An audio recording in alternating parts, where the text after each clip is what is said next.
It's really strange. You're my junior, yet you always seem to act more like an upperclassman than I do. I think it's mostly a matter of temperament. Ugh. Walked right into that one, didn't I?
We'll make our move after sunrise tomorrow.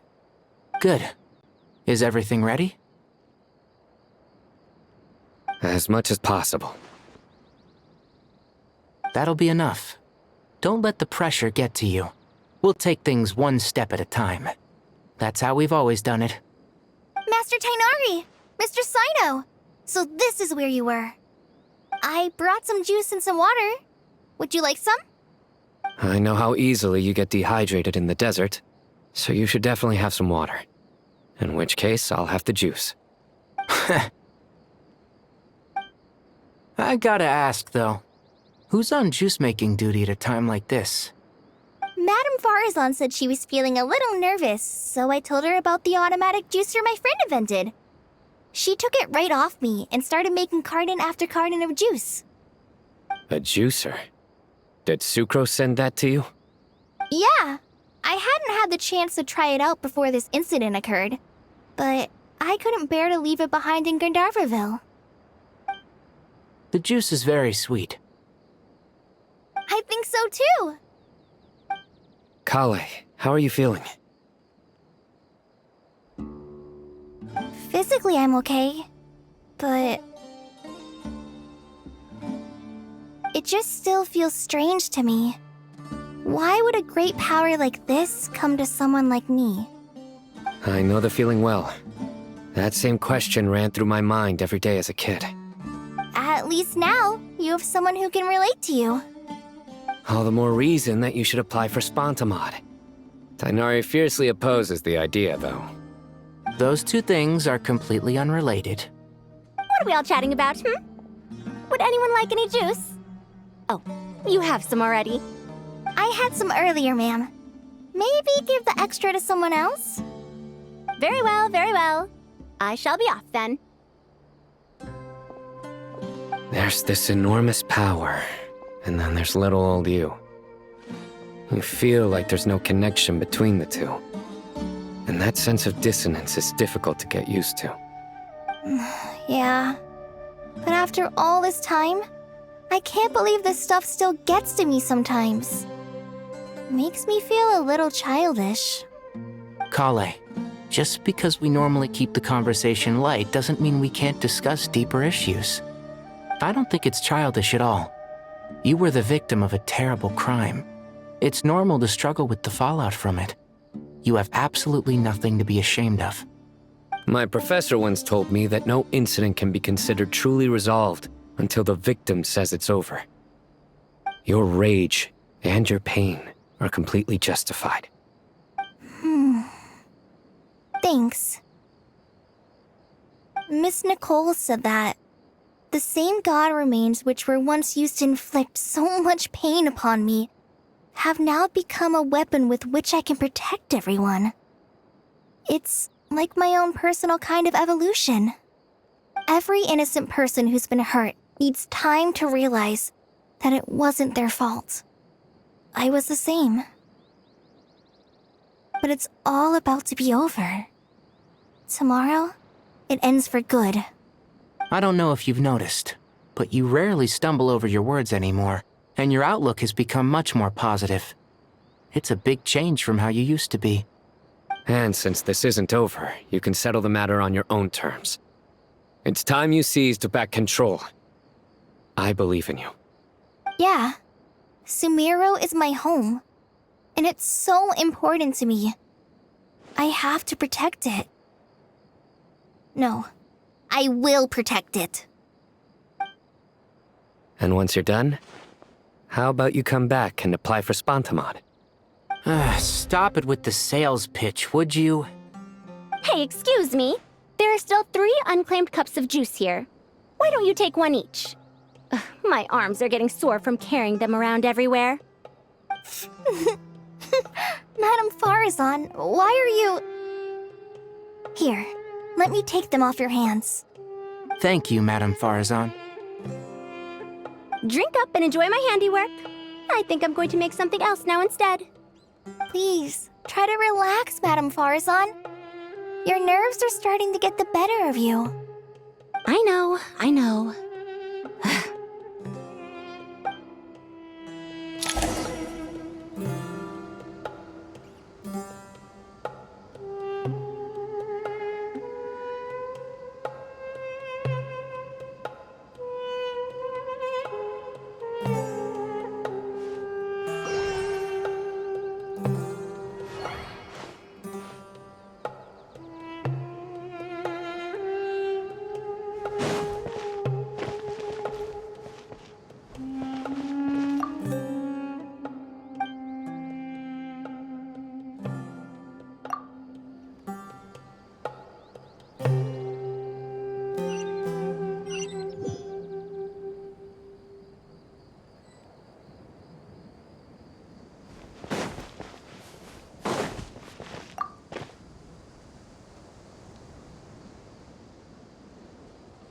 Something on your mind, Miss Nefer?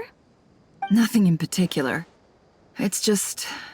right now, the future feels strange and unfamiliar. But the future has not yet arrived. How can you say how it feels? Some people know that there's an impending disaster.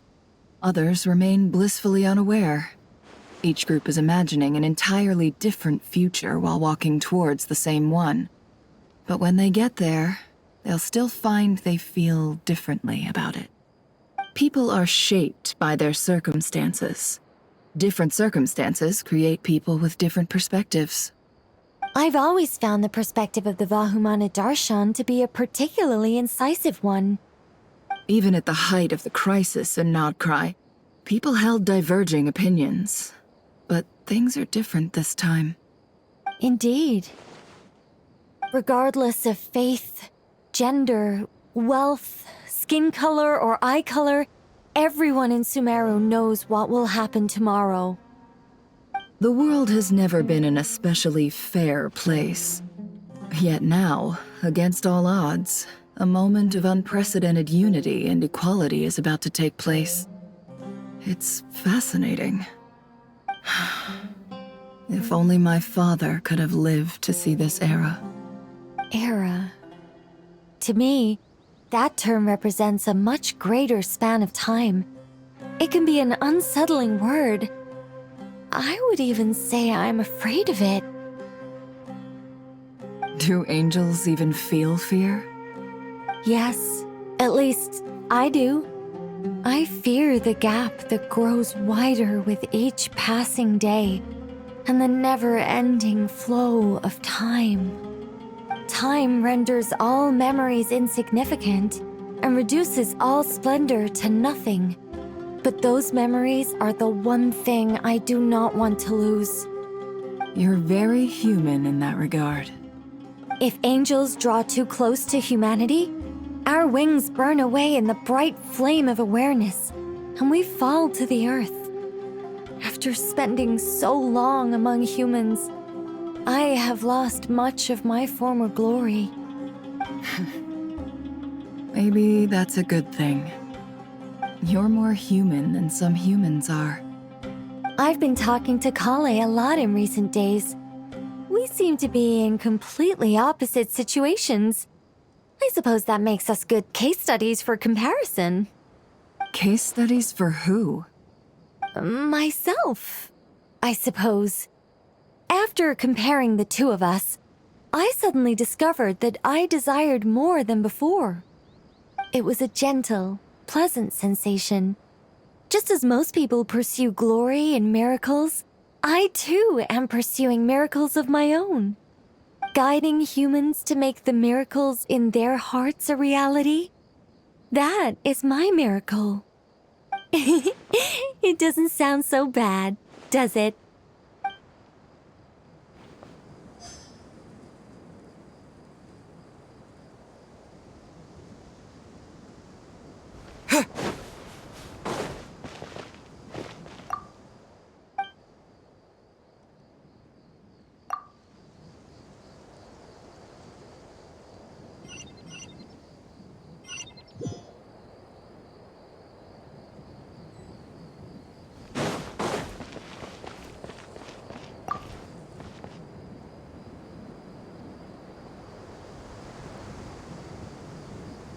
Look at the time. I should head back. I'm so sorry. I was in a hurry and didn't look where I was going. Are you all right? I'm fine. Wait, you're... Have we met? Not exactly. I think we may have crossed paths by the house of Dana before. Oh. You're Hat Guy! From Vahumana, right? You recognize me?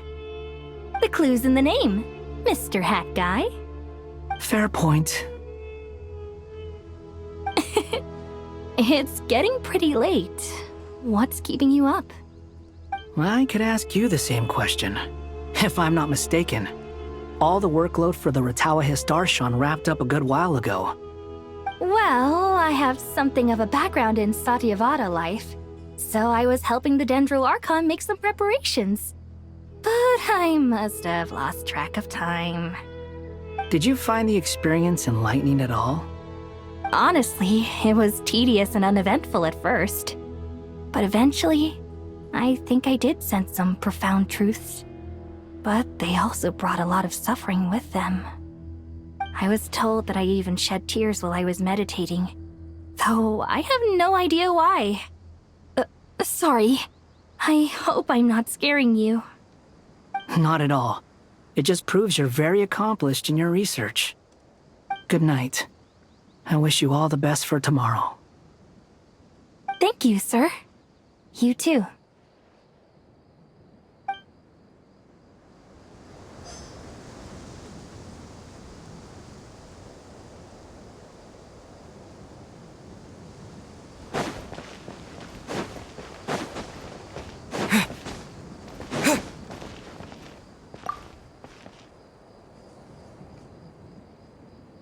Too bad we've got a fight tomorrow. I could really do with a stiff drink. Let us pray instead. Prayer. How nostalgic. Lord Sangama Bay. Came to get some fresh air too, did ya? That's right. Actually, I was hoping I might run into you, Dia. I wanted to let you know that I've stocked up on that perfume you said you were so fond of. No, really? I'll take two. Any chance of a friends and family discount? I knew you'd ask that. And I'm afraid to say that. Surprise! It's free of charge.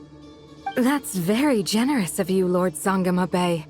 Does this mean you've made a fortune in Not Cry? Nope. Turns out it's not that easy to turn a profit there. I even ran some assorted losses. But anyway, that has nothing to do with why I wanted to give you and Dia a small gift. Remember that merchant caravan you two rescued in the desert last month? That was transporting my goods! No way! I had no idea that was your shipment. Explains the, eclectic mix of goods, though. Lord Sangama Bey's investment in the desert and generous stockpiling of goods has helped many people over the years. The shelters you funded especially have made life a little easier for the children and the elderly. Wait, how did you know about that? Oh, I see. Nefer told you, didn't she? Ugh, that pesky lady. Aren't intel brokers at least supposed to charge for divulging people's secrets? She and Candace go way back. It's normal for close friends to share things you wouldn't tell to everyone else. Sure, but why did they have to be things about me? That's how Nefer shows that she cares. She wishes for all of us to know what a generous person you truly are. It must be hard trying to make a living far away from home. Just because we can tell what kind of person you are doesn't mean everyone else can. Well, maybe her intentions were partly good, but I don't think that's the full story. I'm sure she enjoyed knowing how much it would annoy me. I'm telling you, Nefer's got a mean streak. Definitely with you on that. Does praying help you stay calm? Defending one's home is a just cause. My heart is filled with a mix of anger and hope. Anger. You know, being able to get angry is a good thing. It shows that you're in touch with the real world, and that you have the passion to pursue something you believe in. Oh, my lady? What are you doing out here? Just taking a walk to clear my head. And look where I ended up. Were you praying just now? Yes, Miss Dunyarzad. Would you like to join us?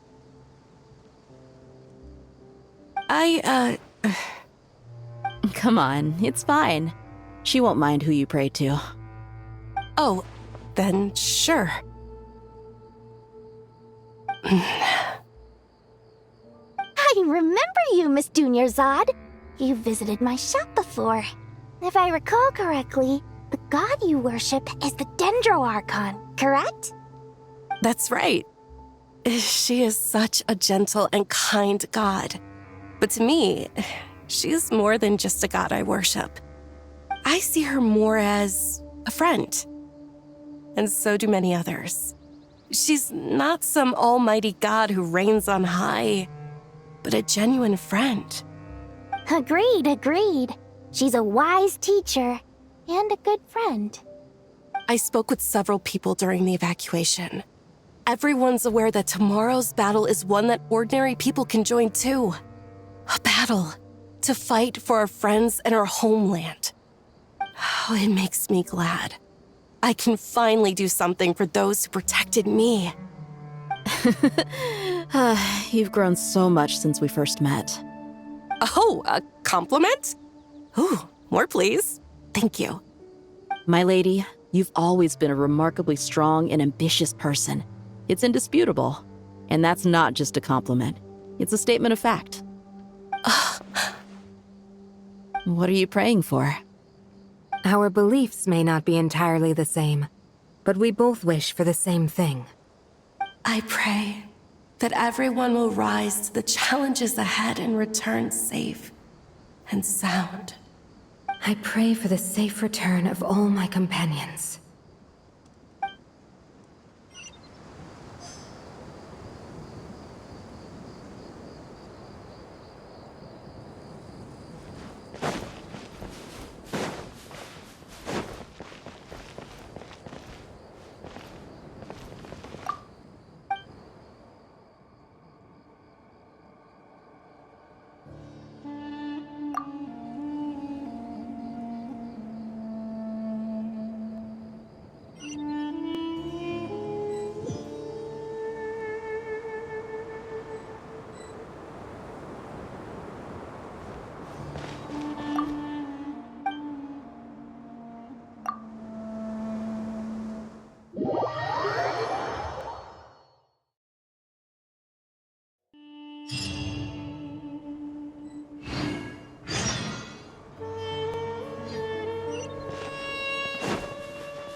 not felt this way in a long time.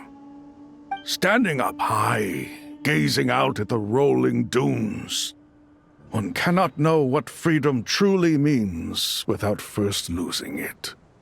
The golden slumber truly lives up to its name as a dreamland. Though desert sands exist there too, no mirage, no matter how glorious, can compare to true beauty. Dendro Archon, what is on your mind? I was wondering whose counsel I should seek on the questions in my heart. What kind of questions? So many. More than can be put into words. As I once said to a friend, we look, we see, and we comprehend. But the question still troubles us. What are the many disasters that this world faces, but the sum of all irresolvable questions? The biggest question you should be asking is how to seize victory. Yes. Although, I would express it differently. I must not fail. And so the question I am most curious about now is whether the path to victory will be an arduous one. What we declare to be a young sapling, we may, in fact, find to be a towering tree, if we would only cast aside our ignorance and look beyond the veil of time to see her true form. Nahida! We're here! Just in time. My preparations are almost complete. Ready when you are. We're here too. Miss Nicole! Miss Nicole! You run so fast! I thought I'd get a lot of exercise as a forest ranger, but I can barely keep up with you. Sorry, I got a little carried away.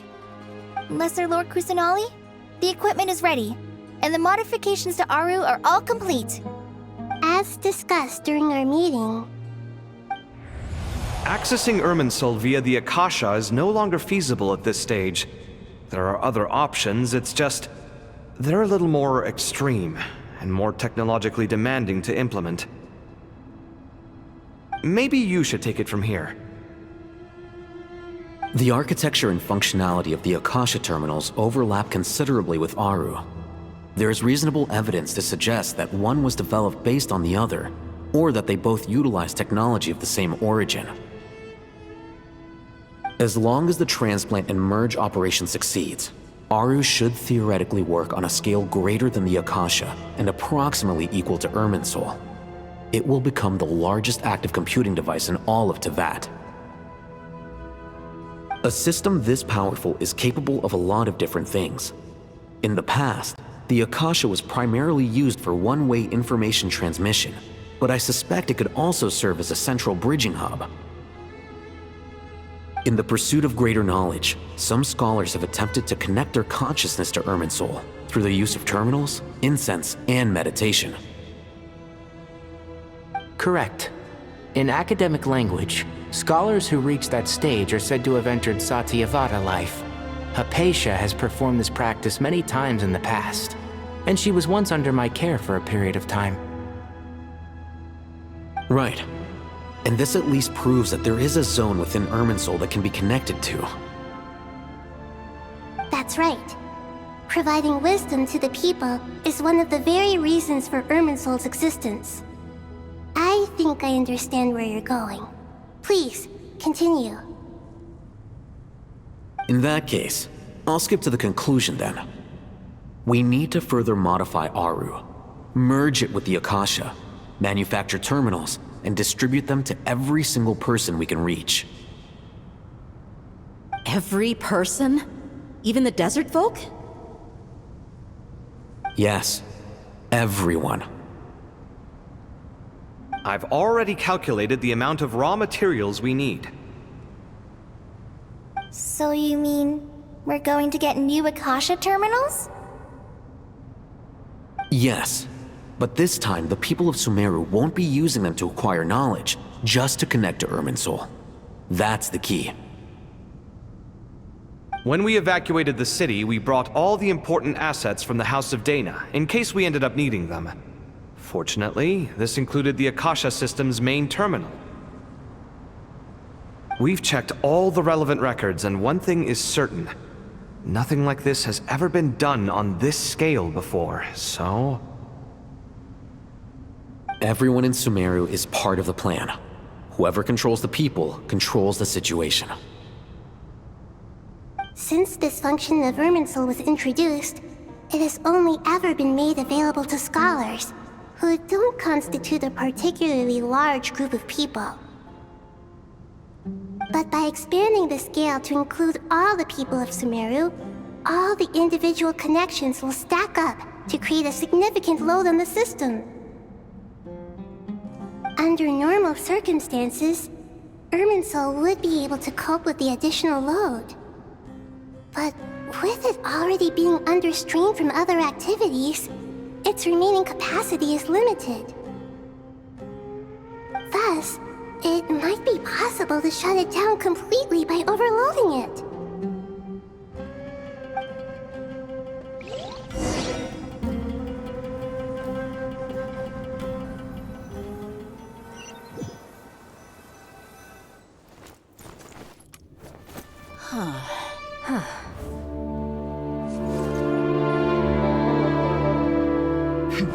Counting down.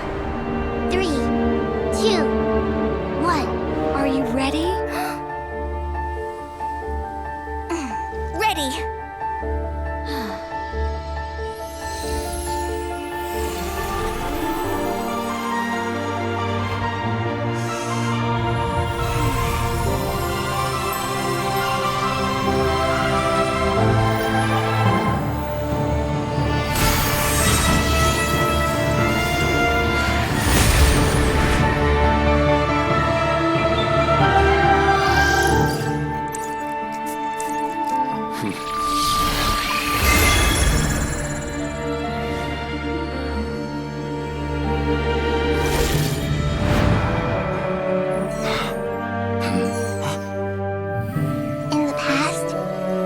People sought knowledge, they turned to the Tree of Wisdom.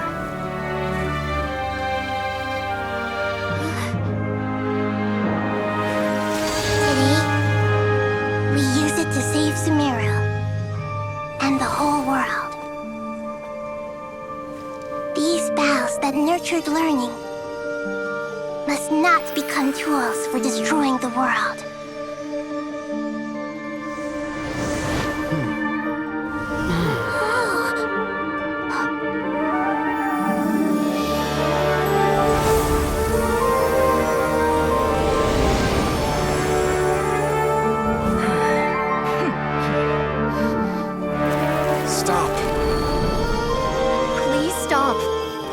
Transformation.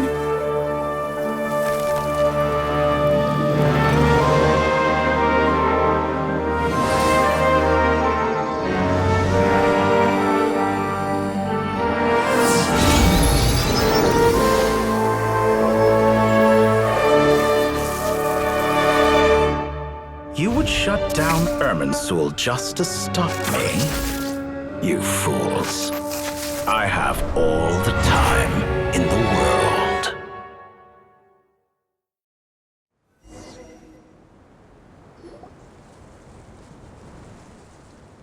Success! The evil Irminsul tree is stepped growing! Great!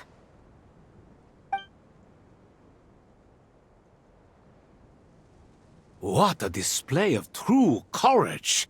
The courage to think and the courage to act!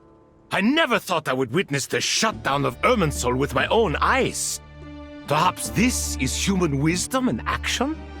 Indeed, only humans could do such a thing. Gods are few and far between.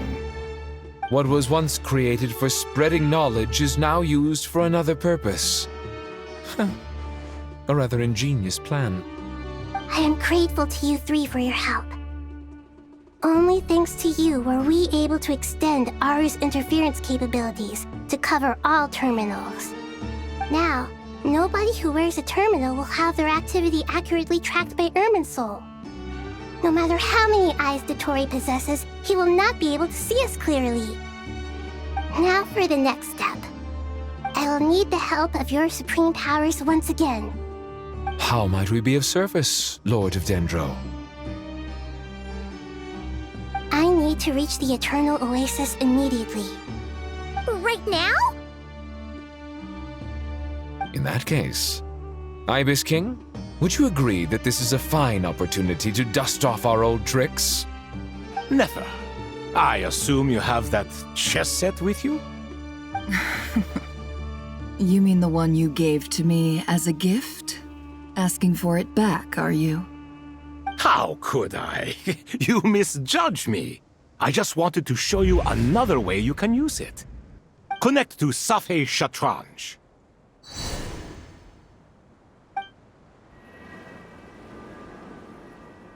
Safei Shatranj? You mean that place in the desert? Thoth's chess set gains its power from the chessboard laid out in the desert by King Deshret and ourselves. All ceremonies conducted using the chess set must be activated via Safei Shatranj. In other words, the chess set is an extension of the chessboard. In the past, moving a chess piece was a sacred and momentous act. Transfer initiated. Entering live combat mode.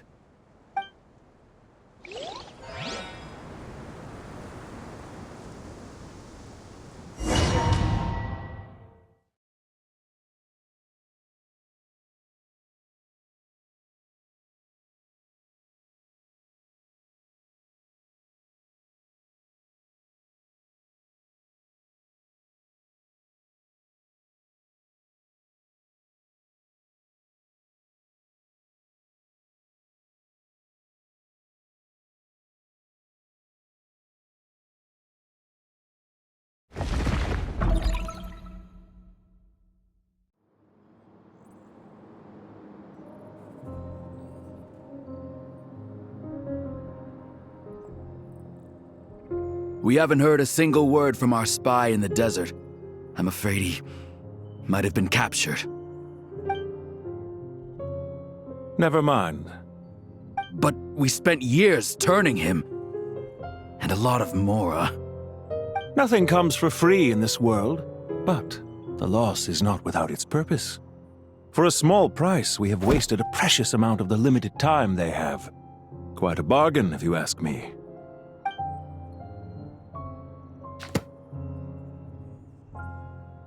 Understood. Weighing profit against loss is a necessary part of life. But to tell the truth, I have been operating at a loss since this all began. Since many centuries ago, in fact. For instance, why would a banker act as the executor of a will? If you hadn't deposited your personal belongings at Northland Bank, I would have no reason to be here right now.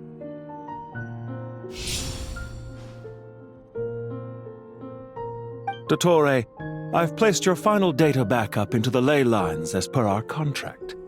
I trust we are now square for the safe deposit fees you paid. Is it not a little petty to split hairs like this, given our amicable relationship? I consider sound bookkeeping a matter of principle. Do not forget that you only live to see this day thanks to me. In fact, every day of your life since you met me, you've been living on borrowed time. Why, that's hardly a fair assessment. I will concede that my survival was perhaps at your whim, but I became a harbinger on my own merits. Managing money is not like other professions. Mine is not a role I could have acquired based on your recommendation alone, and certainly not one I could have lasted so long in without genuine ability. The information stored in the ley lines is quite comprehensive. Rest assured, I have not forgotten how strong your pride is. Well, I presume you have no sense of fragmentation while talking with me. How could anything possibly go wrong with such strict measures in place?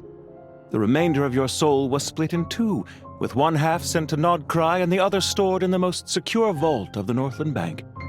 Though I must say, your disdain for the other segments is quite amusing. Zandik is you, and you are Zandik. Zandik created the segments, yet you, a segment yourself, reject him.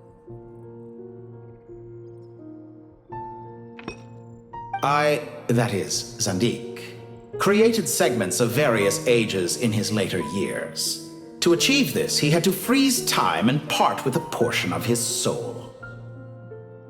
But as constructive as it sounds, it erases my uniqueness. If each segment is equally me, then by the same token, none of them are truly me. A soul living forever in the past inevitably holds different views than he did in his later years. The same thing that completes me also restricts me. You too might ask yourself which stage of your life you want to be preserved at. The day your business failed? Or the day you were framed by a gang and sold off to a medical lab as a test subject? We needn't dredge up the past. This undesirable plan was eventually scrapped. Lesser Lord Kusanali was quite right. I needed an opportunity to eliminate myself. And after that, I concluded that there was no more effective plan than directly splitting the soul. Once the soul is transferred out, you will find that creating a physical body is far simpler than creating a puppet. The other half of your soul suffered a crushing defeat in Nodcry, you know. And yet in the process, I obtained the information I always wanted, did I not? Because now we finally know where the best testing ground truly lies. I once thought your ultimate goal was to ascend to godhood. But as it turns out, that was merely one of your experiments. Experiments take many forms. Most people are too eager for success, too fixated on the end goal. They forget that the experimental process itself is just as important. A suspiciously vacant seat, a new face. I trust you can put two and two together. The reason it doesn't exist is because someone tampered with the record. What can I say? After all your efforts, you really did uncover the world's secrets. So, is the new world you promised a lie? No, it never was. I am glad to be able to control Irmin's soul from within. Now I shall attempt to create a new world inside the existing one. Almost everyone faces the prospect of death, but not a single person has ever been able to experiment unrestrained in the afterlife through sheer force of will. I am the only one to have overcome this enormous challenge. Would I not be letting the world down if I didn't make the most of the opportunity to experiment? Clearly, the dividing of your soul did not affect the magnitude of your ego. Out of all the versions of you that have ever existed, this you is the most insane and the most radical. Is that why you chose to work with me? Which was it then? My insanity? Or my radicalism? Could I call myself a venture capitalist without a suitably ambitious plan to invest in? Yours happened to fit the bill quite perfectly. Well then, I must say, while I am surprised enough that you showed up at all, what surprises me more is that you chose to present yourself as my former subordinate, and not as the banker Pantalone. Why make things harder than they need to be? Exposing my true identity in a situation like this would only serve to destroy diplomatic relations between Snezhnaya and Sumeru. I daren't imagine the consequences. Showing up in the name of the original antagonist gives you the recognition you rightly deserve, while also being sensitive to Snezhnaya's predicament. It was an easy win. As for why I'm here, if you're suggesting that your credit is in the negative, I won't argue with that. Many people say that about you. I'd argue that a significant factor in your willingness to cooperate is the fact that you have but a few years of life left after my death. Living and dying together has a way of binding two parties together rather closely. Is it not true that a relationship should be judged by both the positive and negative returns it yields. So some of what I said actually made it into your head after all. It's true that I hope you don't die too soon, but don't you find that a strange thing for me to say? After all, you've already had quite a long life, especially for a human being. Let's not pretend that you're any more innocent than I am. Are we not the same in this regard? We both despise the existing laws of this world, and neither of us enjoy being under anyone else's control. Is it really so greedy to want the world to operate by a new set of rules? Of course not, my dear friend.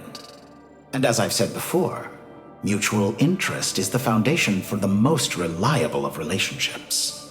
You can attest to that.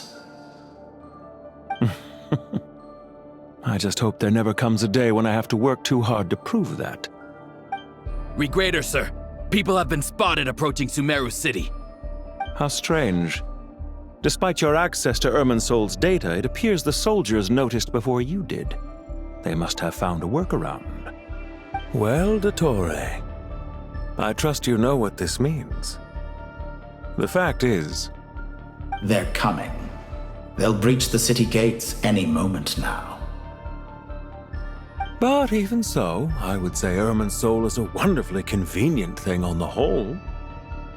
If you do manage to create a new world, perhaps you could plant one outside my office, too. I'll consider it. What do you need me to do? Stall them? The experiment will take time. Stall them for as long as possible. Very well. But you're really asking for the moon here. Have you heard this story? There was once a guilty man, kneeling in the center of a church while an angry mob outside waited to bring him to justice. He pleaded with the gods, begging them to grant him one final request, the chance to finish confessing his sins before he was sentenced. Many suns and moons passed, seasons changed, and still his confession continued, as if he intended to speak until the end of time. Are you suggesting I worship you as a god? Or were you hoping that I might confess my sins to you? Certainly not the latter. That would make my life miserable indeed. For someone who despises them so, you never seem to have any objections to me creating or becoming one. At first, I thought you'd be furious. Concerned I would terminate our partnership, were you? Not at all. You had reasons why our partnership must continue. Don't you find people's attitudes toward gods amusing? A god descends from the heavens and people worship it unreservedly, blindly following whatever rules are given to them. And yet, when they see an ordinary person gain godlike levels of power by virtue of their own hard work, they treat him with nothing but suspicion, even if he is a compatriot. Is that supposed to be a compliment? No. I was just thinking. I pity the man who would call you a compatriot. There's no need to be so self-critical.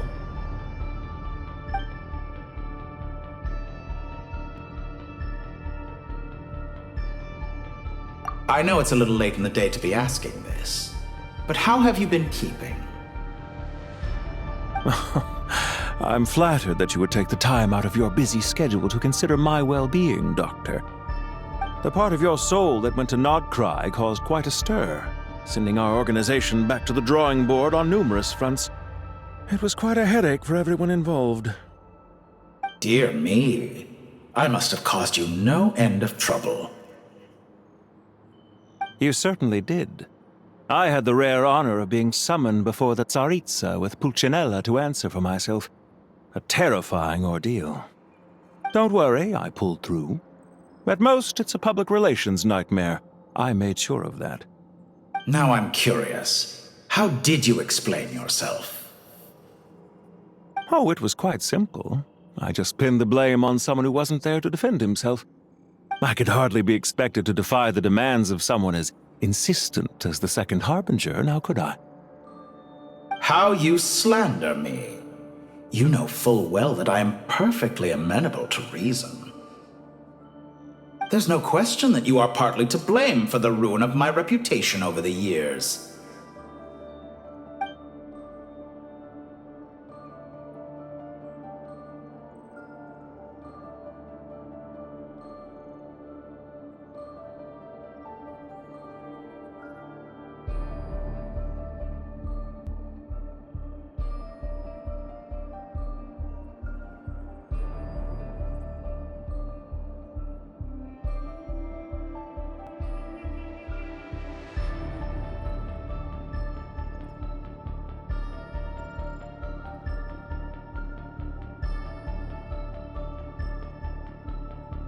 Do you have anything lined up for when this is all over?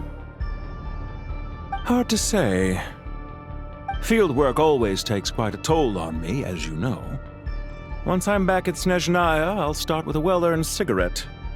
Why are you so eager to ruin your lungs after I went to the trouble of replacing them for you? If you have an issue with it, feel free to try to stop me.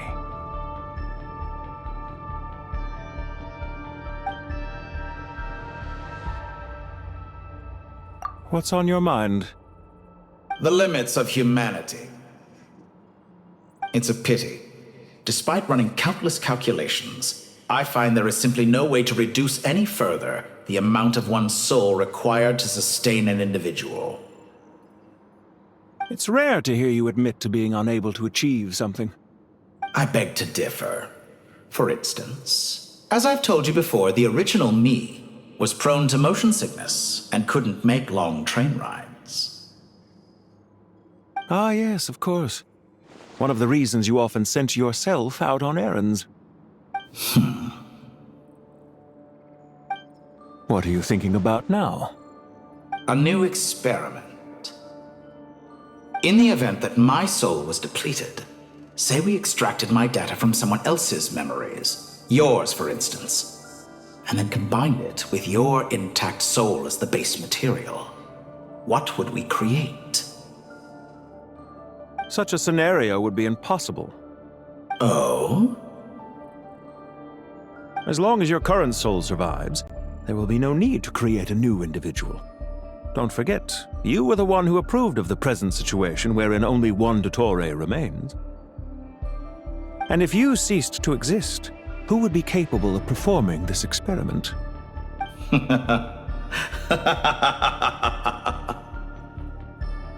Since the day I met you, you've always excelled at talking your way out of a quandary.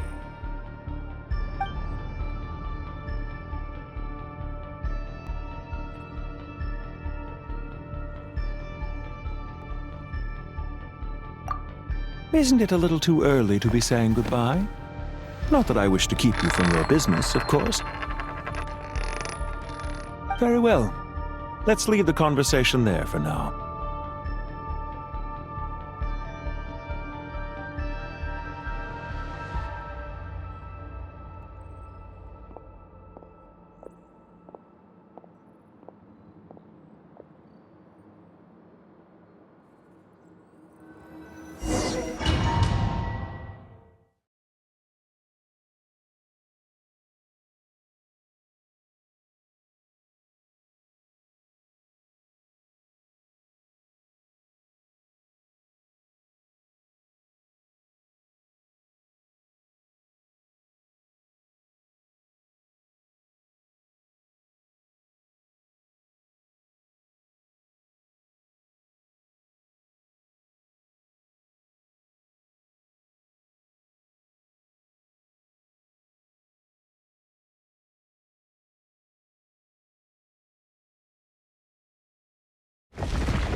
The power of King Deshret's 7 pillars is truly remarkable. With just a chessboard, you can move an entire unit across the material plane. Yeah, sets us up for a much easier fight. Really makes my day. The last time we stormed the city, it involved a lot more running around. I wonder how many people can say they stormed a city twice in their lifetime. I was just thinking that. I've definitely had more than my fair share of unusual experiences in my life. This is my first time here, actually. We never usually leave Gandharvaville. I hope this will be my last time. Does everyone have to chime in? Can't we just fight? What an amusing comment, my dear lady. Yet humans often alleviate tension via small talk, do they not? Whoa! Why is Candace's shield talking? Because the image on her shield is one of me. And I, of course, can appear wherever I wish to. Well, la-dee-da. Isn't that fancy? Could I get in on this? You wish for your gauntlet to speak? Why, certainly. Ahem. I think you'll find that it is I whose image is carved hereupon. Thanks. Definitely feel stronger now. You're welcome, my lady. I am glad to lend you my power. Sino, what's the situation? There are troops stationed at every entrance. As we expected. A frontal assault will suffice. Everyone, stick to the plan. We'll take the main entrance. You head for the House of Dana's side door. Move out.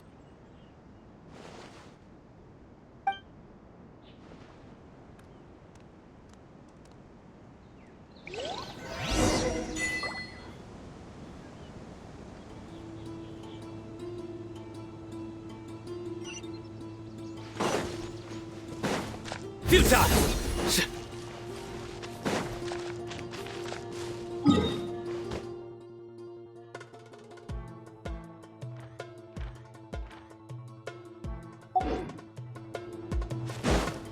Out of my way! Take this! Watch out! Get lost! Whew. Thank you, Jet. You gotta be more careful. If you're not ready to put your life on the line, you can't be certain of defeating your opponent. She's right. Keep your wits about you, Rana.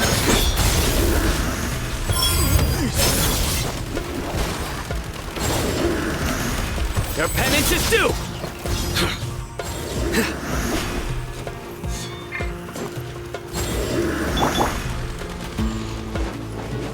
Please!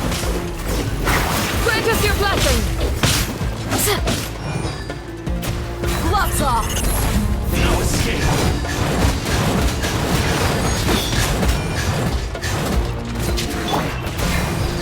Nowhere to run!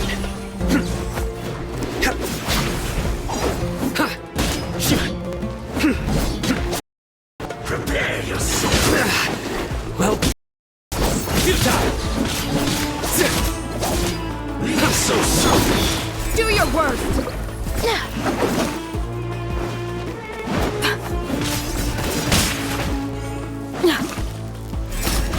No escape! Pin them down! Look alive! You can't run from death.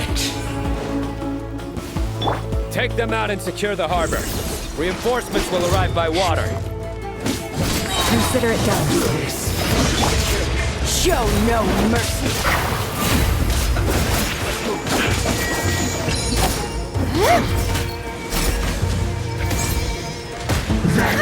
Too easy! Let's get it on! Hi! Finally, some quiet. Through me, justice is served. You stand condemned. My judgment has failed. Please! This was well done! Winter, the shield has broken.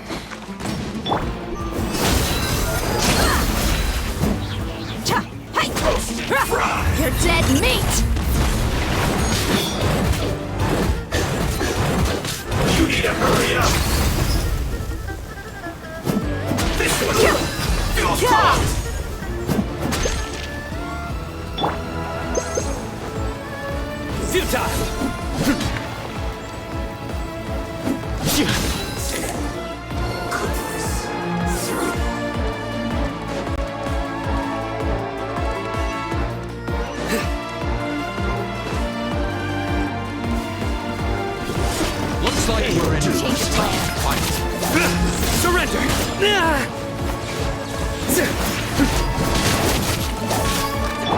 Let's get it on!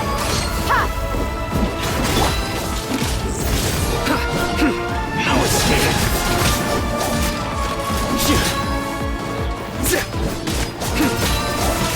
Futile!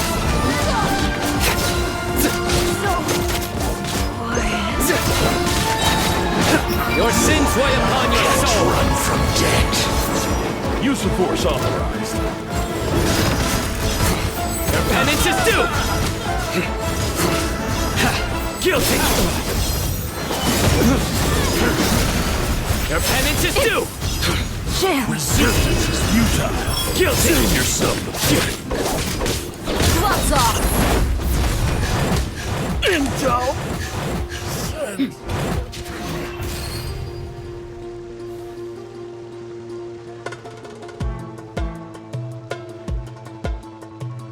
Waterway secured.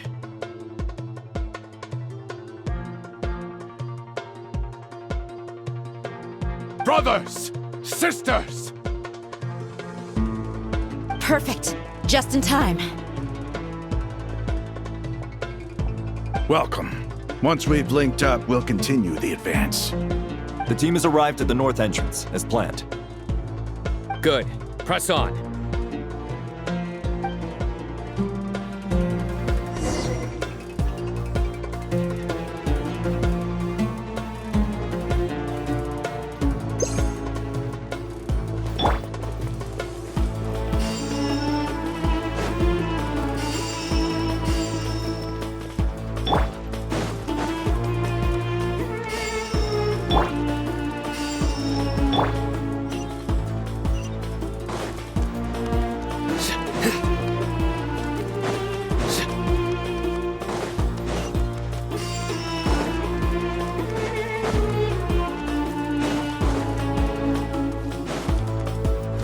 Are Got you ourselves a straggler. here to play with me? The more, Pin them down! the merrier. Look alive!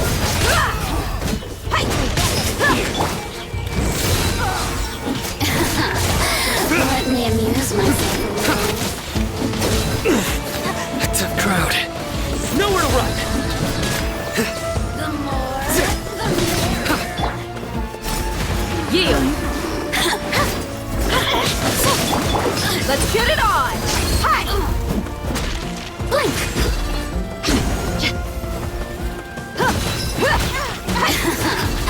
Let me amuse myself. You're exposed! Hear my prayer! What a waste of time! Yours go! Do your worst! You asked for Time it! for the big pudding!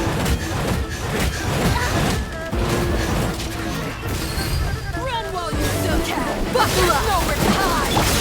Through me, justice is served. Your penance is due. Didn't Guilty. take too long. You stay condemned.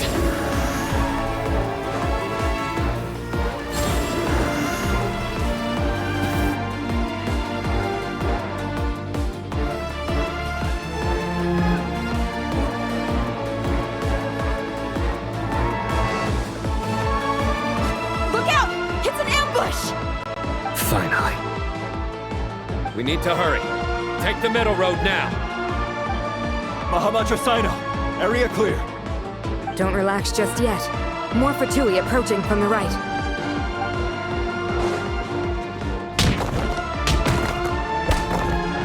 Irminsul cannot track our movements. If necessary, we could split up.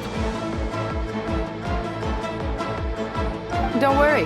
We'll wipe them all out. As you can see, our people came raring to go. Good, good. How are things with the Traveler? Can Tainari keep him safe? Don't underestimate Tainari just because he's a forest watcher. He can handle it. All right. You know that's not what I meant.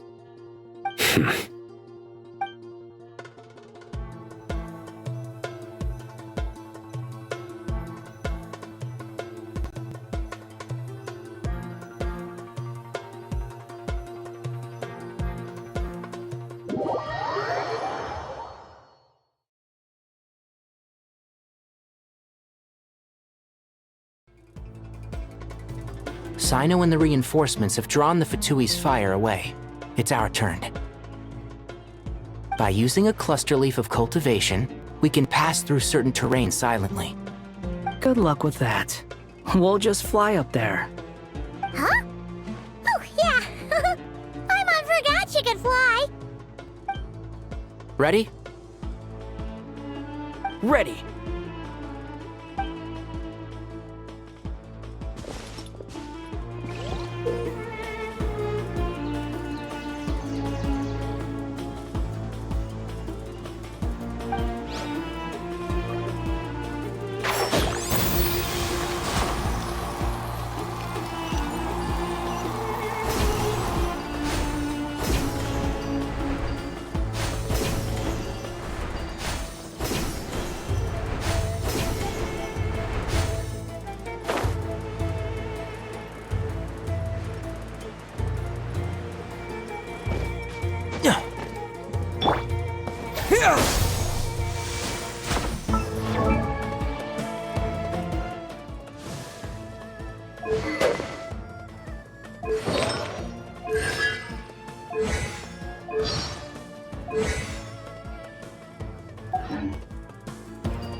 Meet your maker!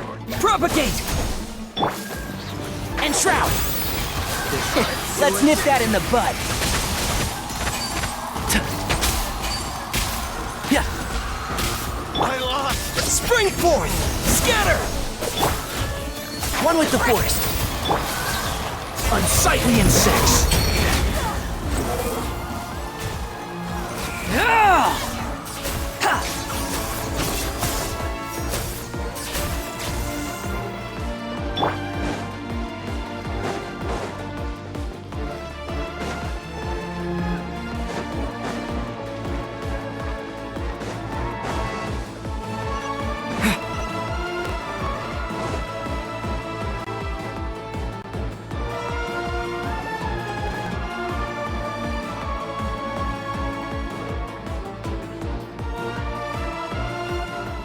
Fatui soldiers up ahead.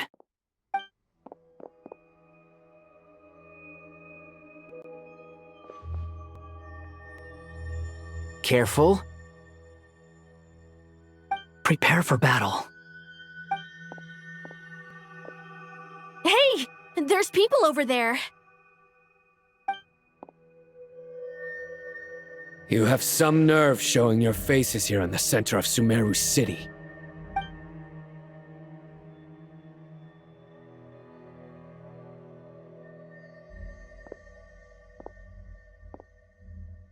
You're right on schedule. Well, this guy sure as heck isn't your average Fatui sergeant.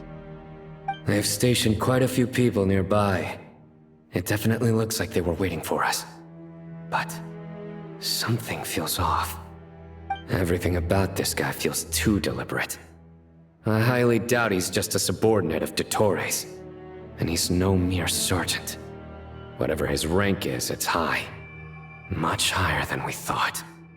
So you've been waiting for us. But it looks like you're geared up for a conversation, rather than a battle. Very clever, General Mahamatra Sino. I know you're the one in charge of this siege, and I look forward to making a deal with you. A siege? Sumeru City belongs to us! Historically, yes.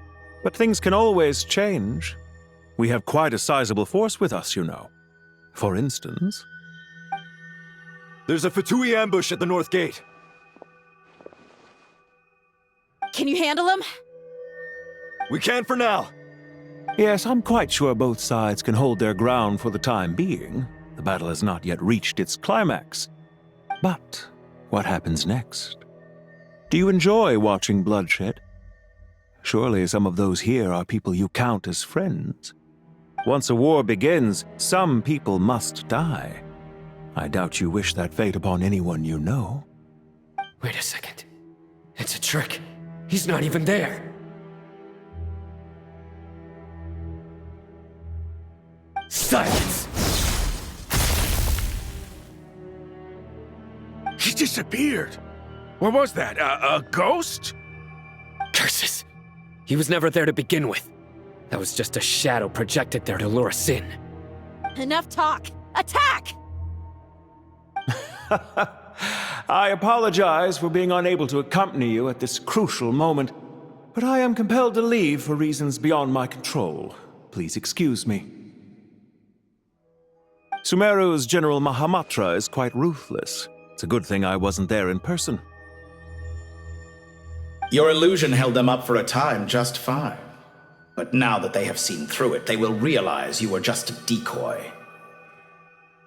Decoy or not, what matters now is that they will be heading your way imminently. Not imminently. They are already here.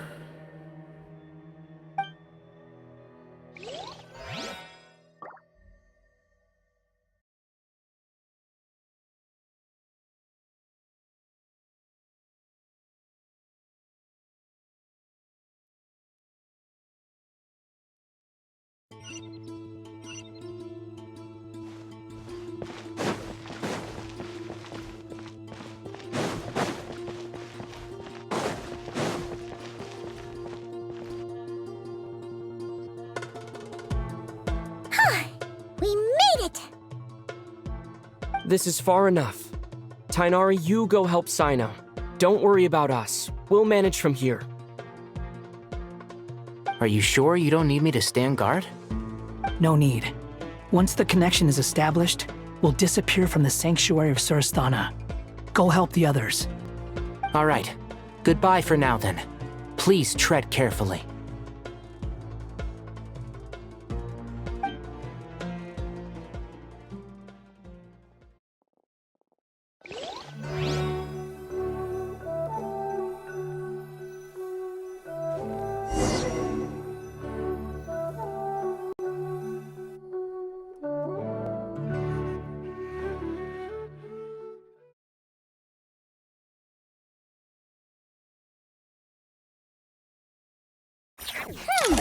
Now where's the interface Nahida mentioned?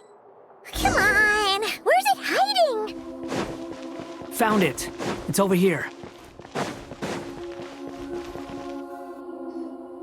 We can connect to the inside of Irminsul through the Sanctuary of Surasthana's built-in security system. You should be pretty familiar with the process. Is it the same route as last time? For the most part. We don't need to adjust any of the parameters. Then I should be fine. And Paimon? Once you're both ready, we'll set off. Wait! The stakes are way higher this time, right? Maybe Paimon should stay outside and help the others. Then, you can focus on the fight without having to worry about Paimon! Huh? Why are you staring at me like that? It's nothing. I just suddenly realized how much you've grown. Hey, you've grown quite a lot yourself. Don't you two start getting into it again. Well, anyway, Paimon thinks she's pretty knowledgeable. Who's the best guide in Tavatigan? And don't forget, Paimon's a college student now. If we say Alhatham's not a weirdo, it's hard to explain how he came up with the idea of you applying to the academia.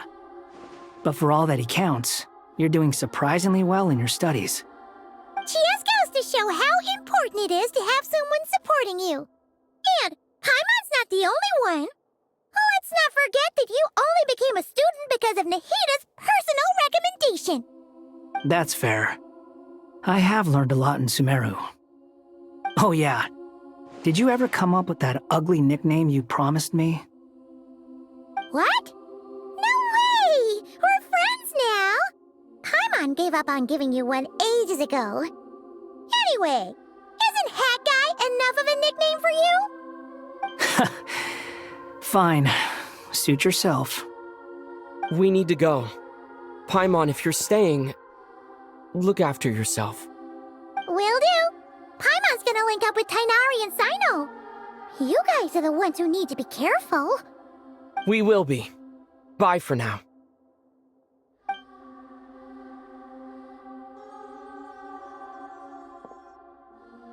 Initiating connection.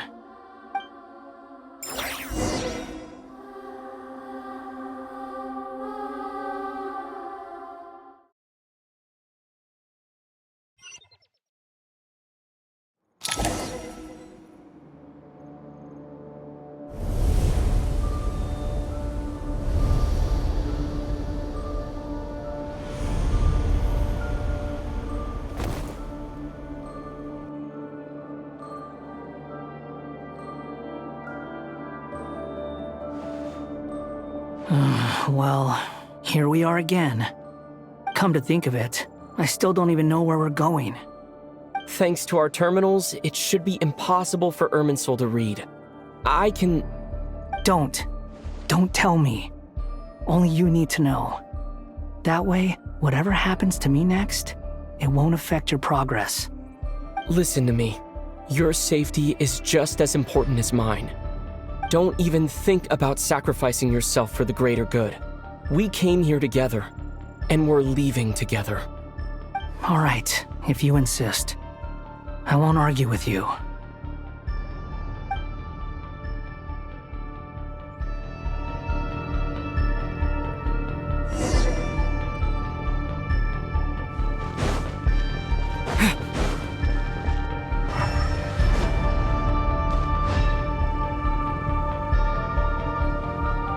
This place looks so different from how I remember.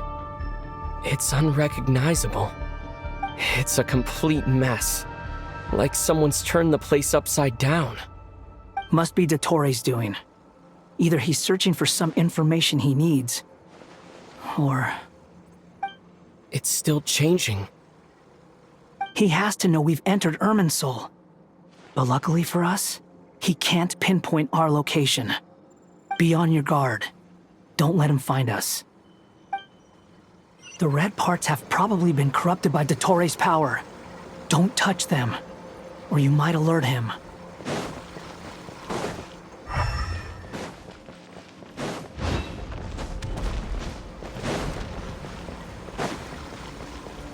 He's looking for us.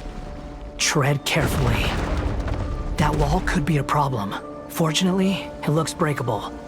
Give it a shot.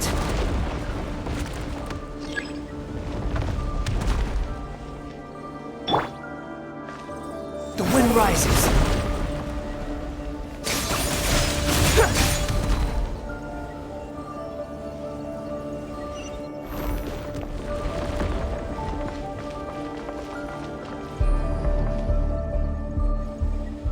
Squall and Fury.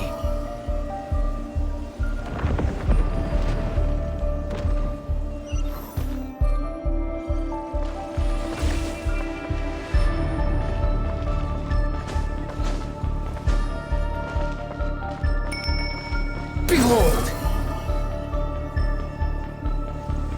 Ja!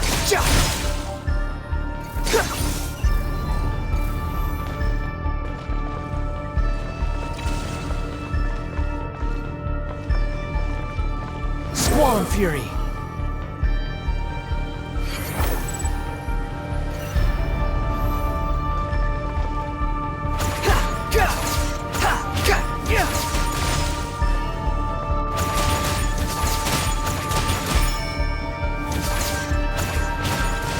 The wind rises.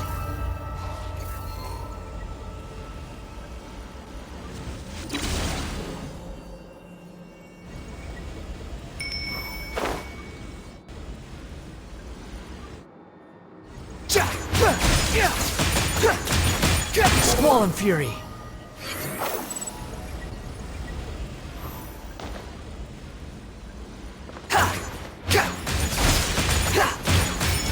Behold!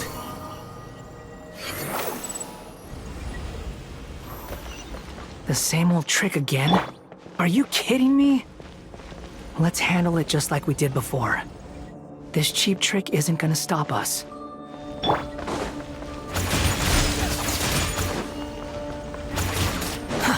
Too slow. Oh no, it's a trap.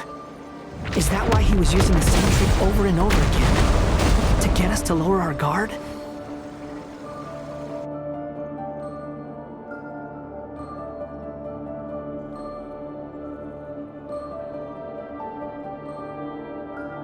I'm trapped!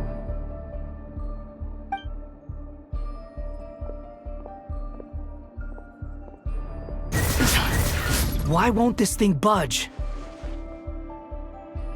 Hello? Hello? Can you hear me? Nicole, is that you? Yes, it's me. I'm monitoring your progress from inside the Eternal Oasis, and I have to say, this terminal is simply marvelous. It makes tracking you so much easier. I couldn't see anything at first, but now that you two are inside, I can use your location with support from the terminals to get a partial view of the situation inside Irminsul.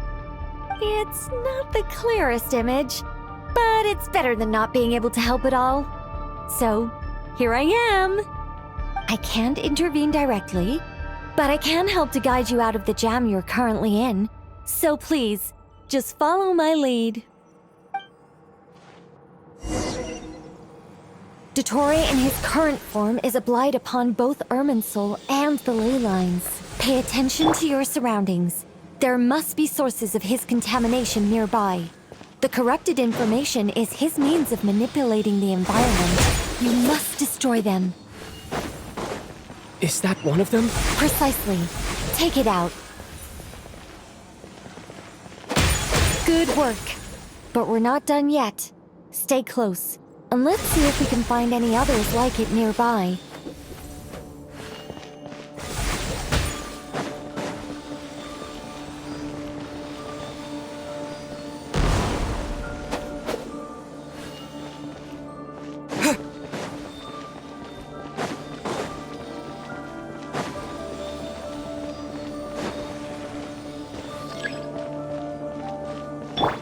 The wind rises.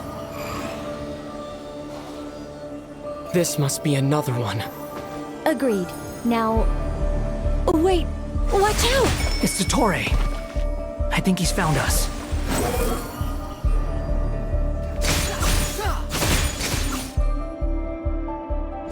The seal is broken. Quick! Get out of there! Quit following me.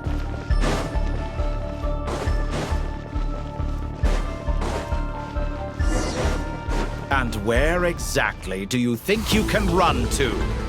Wait, what is that? Pursuers! That's gotta be it! Run! Don't let that thing touch you. Dodge that attack!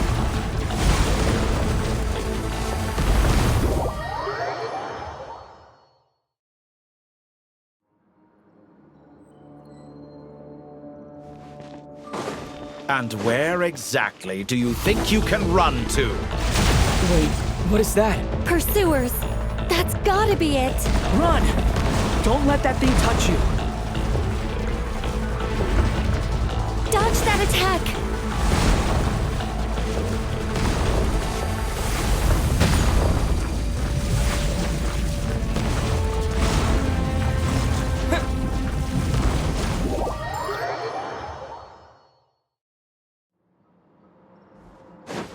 And where exactly do you think you can run to?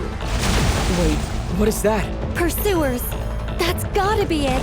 Run! Don't let that thing touch you. Dodge that attack!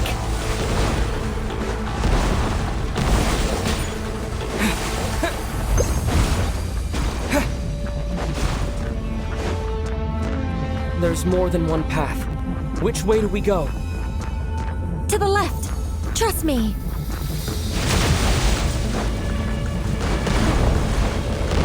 Fleeing like vermin. What a pathetic sight. Hey! Watch yourselves! Stay focused! There's a cliff ahead. Jump! More of those corruption sources. Destroy them as you did before, and open the exit as quickly as possible.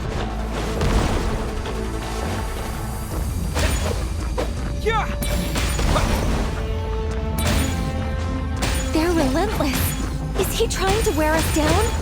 You'll just have to destroy these two.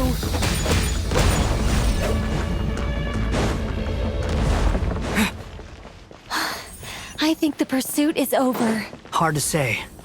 Stay alert.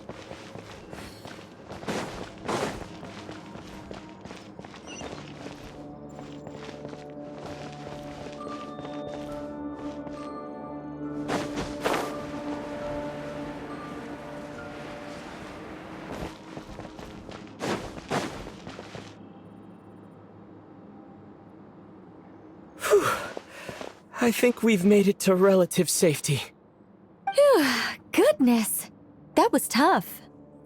You doing okay? I'll be fine. Don't worry. Take a short rest, and then... Nicole? Nicole! The connection's been cut. But that means... Look at you supporting one another. How very touching.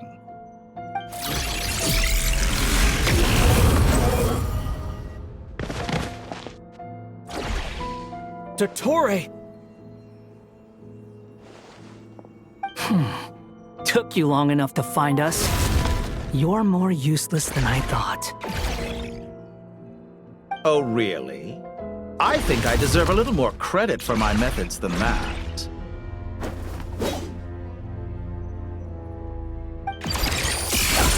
Rather than hunting you down, I chose to let you roam free.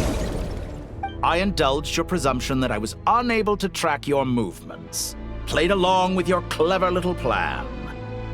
Fleeing is for animals, but I rather enjoy watching you flee. Some things lose the will to run altogether as soon as you put them in a cage. If that's true, then why did you come looking for us? Because I wanted to observe you up close, of course. Don't misunderstand me, I'm not here for a fight. Is it so unusual that I wish to greet my old acquaintances in person? After all, it's been a while. Scaramouche.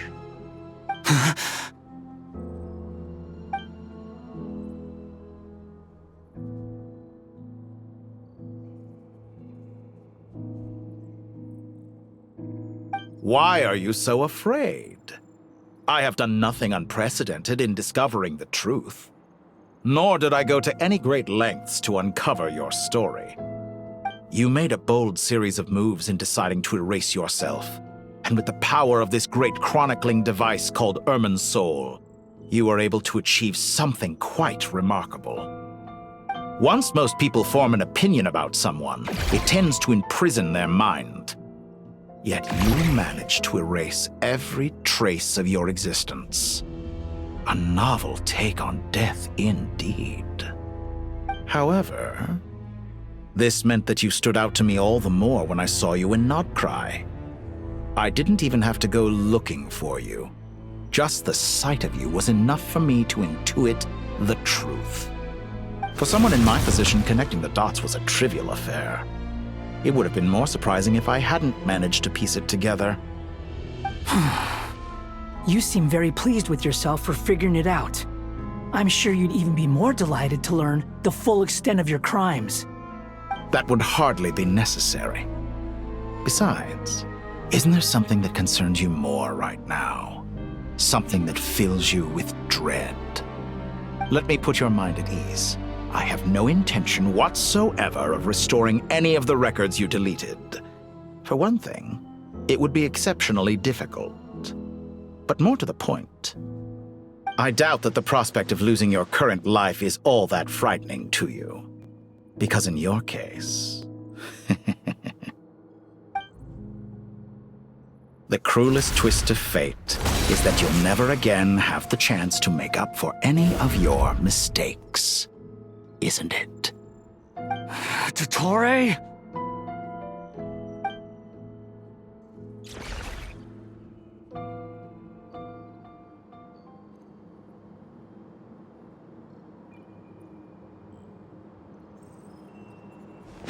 All here shall bend to my will.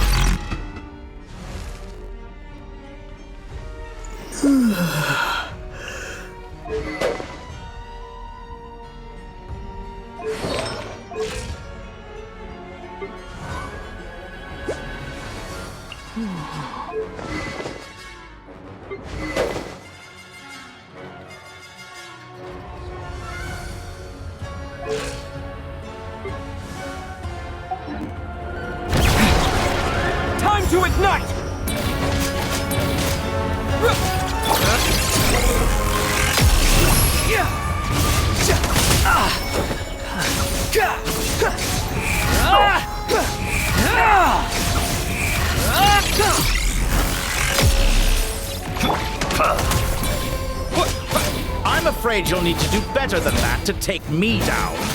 I expected you to have grown stronger. Ah, how foolish of me.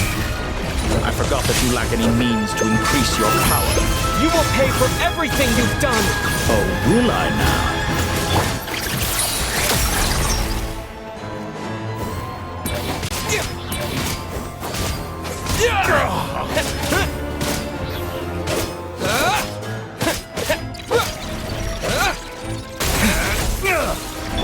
The wind rises.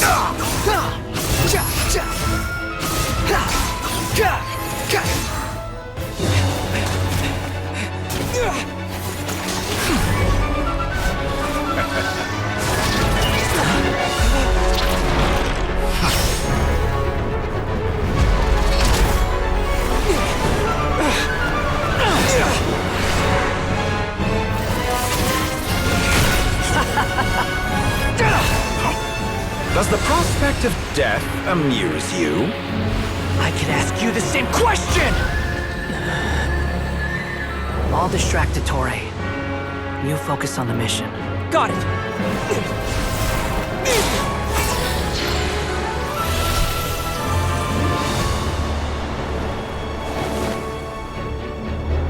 For the hopes and dreams of the masses. Open the secret door on this enchanting night. May wisdom's light eradicate ignorance and darkness, and hereby fulfill our ancient vow. Commence data extraction.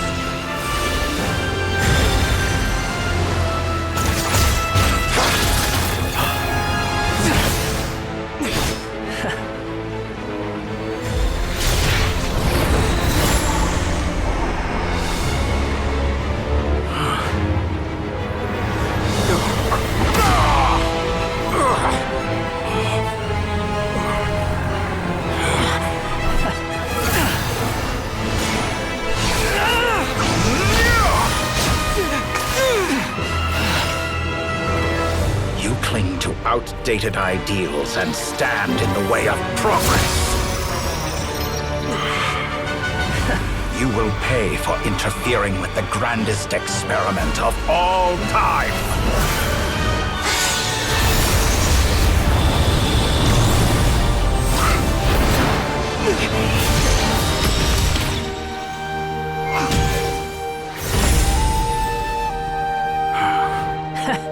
Good timing. Torre, as clever as you are, you fail to understand wisdom. Wisdom takes many forms, but the path you have chosen eschews them all. Huh.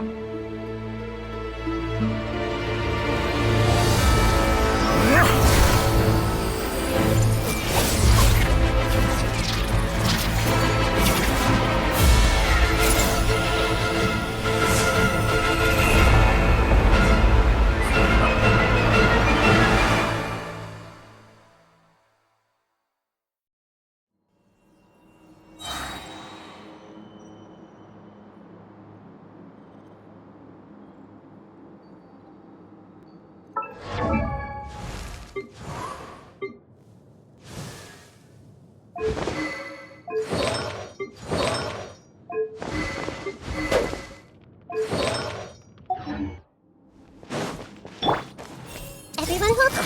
My strength is fading!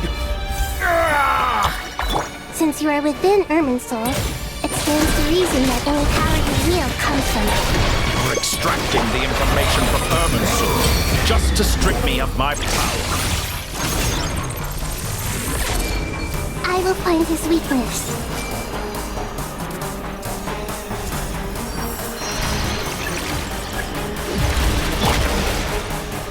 The wind rises.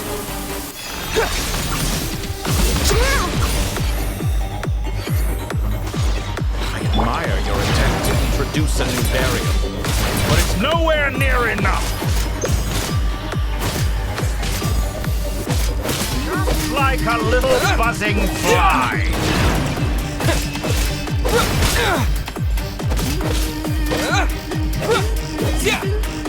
Scorching forward! A little fighting trick.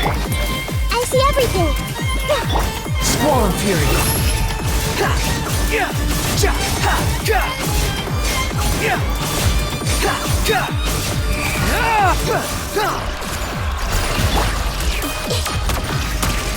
Everyone hold hands.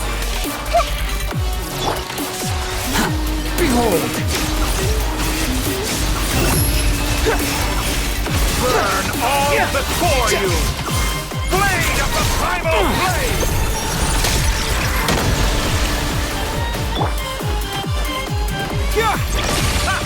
You won't distract! They're so close. Just hold on a little longer. I'll hold him off. Traveler, Hat Guy, the rest is up to you. We certainly have a knack for surprising each other, don't we? I'm just getting started.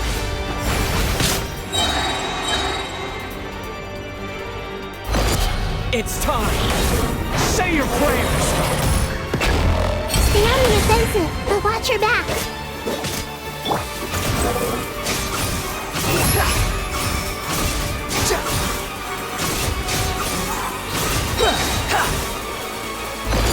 It's time! Say your prayers!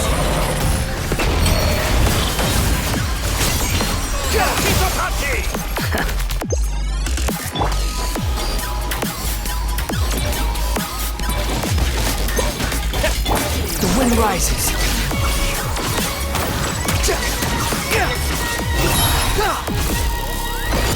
It's time! Say your prayers!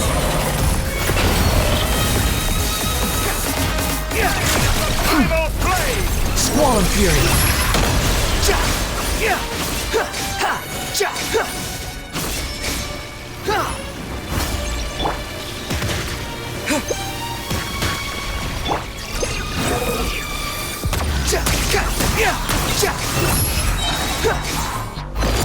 It's time! Say your prayers!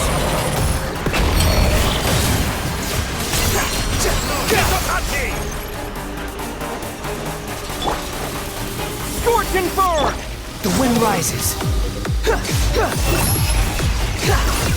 Finally, time for you to die. Excited? Time for me to... It's time! Say your prayers! Primal blade! How amusing.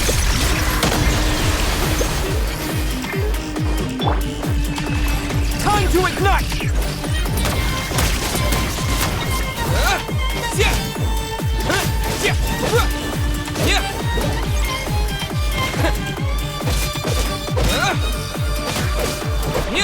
Let's try this!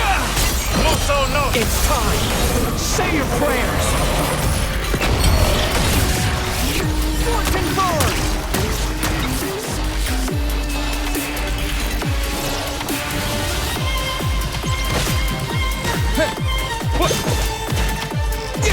Burn all before you! Blade of the primal blade!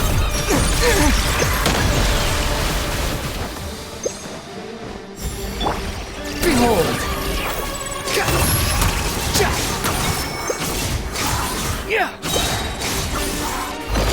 It's time! Say your prayers!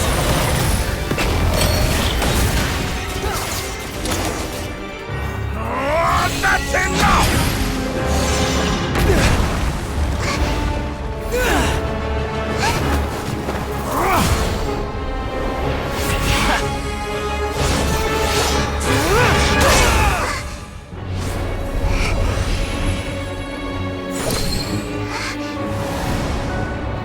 It's all yours. Do with it as you see fit.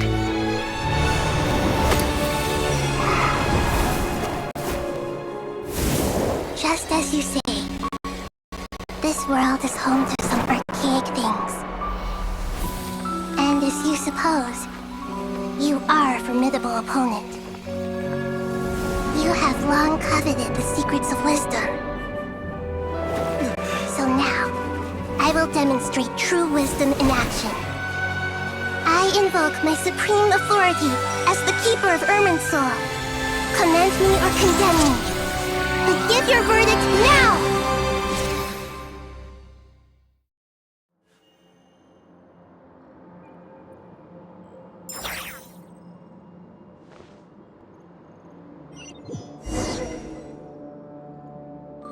Blessed One of Wisdom, Mahakusaladhama, are you certain that you wish to exercise your authority to destroy Irminsul?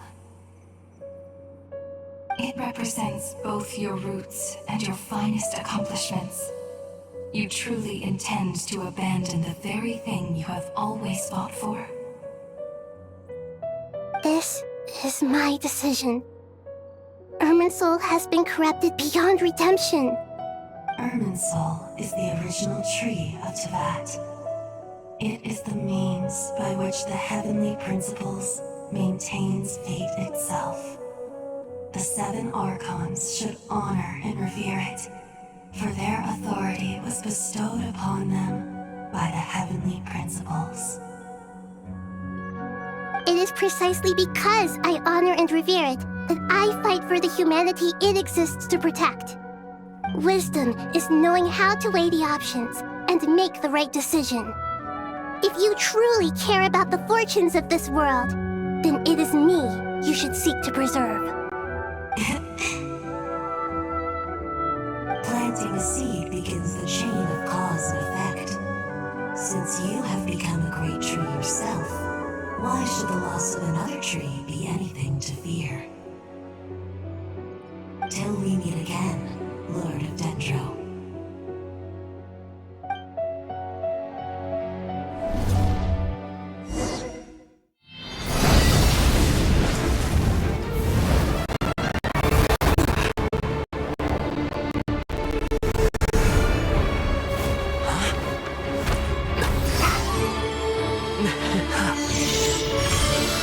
The first flame. The pure, cleansing fire.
Shall we? Where were we? I was suggesting that you needn't perform when signing a contract. You're only sitting here because your bank demanded an evaluation of the trustee. So you told a story about a young scholar from a merchant family in Sumeru? I told a compelling tale, didn't I? The post-expulsion story is far more captivating. The human experiments or the elixir of immortality? The part where you die. Ah, yes. My favorite part. The 35-year-old Segment thought of himself as Dottore, reserving the name Zandik for the original specimen. Of all the Segments, he was the most selfish. After his expulsion, Dottore searched for a new direction. He joined the Fatui, studied Elazar in great depth, secured resources. He was rather fortunate in his career. Zandik turned to Conrian technology and successfully created his segments. But this was not immortality. Even with backup segments, his body would still age. Still, thanks to Snezhnaya, Zandik found the ideal base for his experiments. Then a perfect partnership materialized at a crucial moment. The year that both parties realized they needed more time. Fortunately, Zondik succeeded. In a miraculous turn of events, he gained the extra time he needed. I seem to recall it differently. All right, it's true. No matter how much elixir he took, Zondik remained human and continued to age. Then, on the morning he turned 85... Help me up! Call for help! Surely he would be rescued, Zondik thought. But to his surprise, no one helped him. Zondik was too selfish for that. Don't forget, you're one of us. Yes, and we're all waiting. Waiting for me to die. Pantalone arrived for a meeting and happened to witness what followed. He found it unsettling. I never said that. But the Zondiks were unfazed. It was a rare opportunity for self-dissection.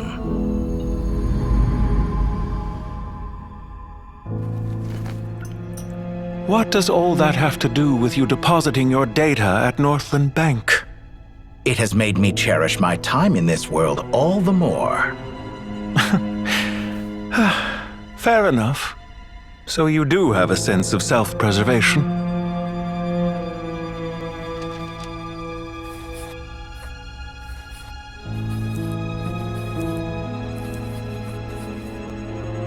What do you mean?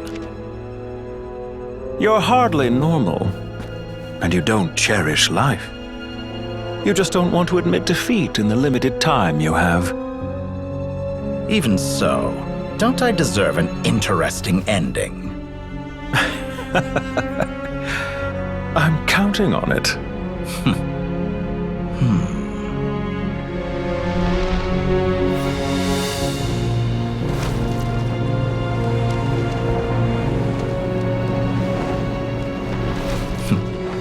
If nothing else, I expect my funeral will be a grand affair indeed.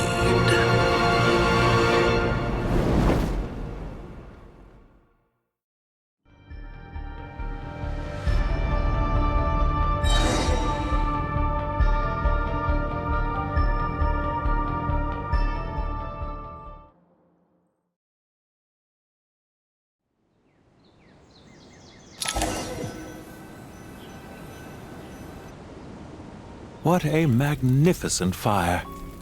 In Snezhnaya, we light fires to ward off the cold. Fire, it seems, is antithetical to ideas such as cold, frozen, and unchanging. Perhaps it has always been that way. From the beginning, fire has been used to drive away wild beasts and warm the body and mind. You could say it's a form of treatment. One that cures the human heart of mortal fear. Mortal fear? Something you haven't been acquainted with in a long time, by the sounds of it. Whereas you, I'm sure, must know the feeling quite well indeed. I remember when we first discussed the elixir of immortality, you claimed that extending your lifespan was about buying more time. But was that really the truth? You fear the prospect of dying a wretched end in this world, don't you? Of course I do. I'm only human, after all. And while you may have forgotten it, you cannot deny that you too were once human, Dottore. I do not believe that there is no such fear in your heart. Perhaps you are right. But I abandoned it long ago and devoted myself to my experiments. I have felt no fear since. From the very beginning, I never thought you could win this game. But still you came, contract in hand, to honor our agreement. Because I am a reputable partner. And as we have discussed, experiments are about more than results alone. The process is equally important. I have come here and completed my creation, and I do not regret my decision. I'm afraid your journey ends here. After I die, there will be no one to make the elixir of immortality, and your remaining stock will only last a few more years. How then will you prove that you didn't perish in this incident alongside everyone else? When I feel optimistic about market environments, I never forcibly adjust them. They have their own direction. And I myself am one such environment. I have been quite particular about many things in my life. But where the manner of my death is concerned, I choose not to be. You make yourself sound so magnanimous. Oh, but I am. And I hope you will be too. It may have been a long time since anyone told you this, Dottore, but I recognize that you are a truly rare talent. Ha! I can see it. The experiment in blasphemy that I've been performing all this time. It has been a long process, and I do not care about the results as much as people might imagine. If the very goal of your experiment was to explore infinite possibilities, then there was never any reason for it to end. Indeed. Yet now, the experiment has officially drawn to a close. What should I call you? Zondik? Or do you prefer Dottore? Suit yourself. Goodbye, Feofan. This time, that's what it truly is.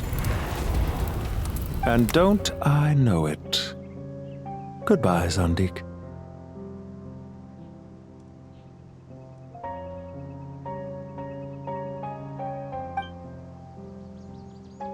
I could have carried out many more experiments, but to me, Lord of Dendro, this outcome is certainly not the worst. I believe you. But unfortunately, this is where it all ends for you. This experiment does not belong to you, nor do any of the results. Experiment? It sounds like you're trying to outdo me in my own field. Wisdom is conveying information in terms that people can clearly understand. You know exactly what I mean. Indeed. I can see no further outcomes. Ha! You have a formidable mind, and you are braver than I thought. Setting fire to the very thing your survival depends on. Your previous threat was empty, but this time, it is real. When necessary, wisdom can be as fierce as an inferno. Some of the flames that incinerate you come from within yourself. Perhaps you are right. You see what lies at the bottom of the human heart, and that is your wisdom. Here is where your journey comes to an end. All that is yet unknown belongs to those of us who will carry on living. It seems I have unwittingly been your arch-enemy all along. But now, it's all over. I do not deny your intelligence. But what you refer to as experiments, I would never describe in those terms. They are events that take place in the real world, and they are so much more than mere data. Goodbye.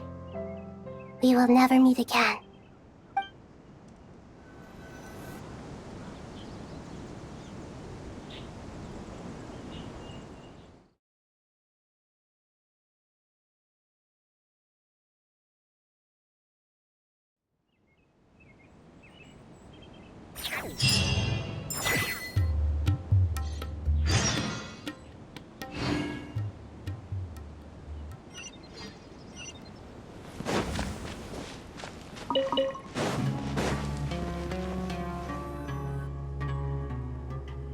Well, that's the last of them.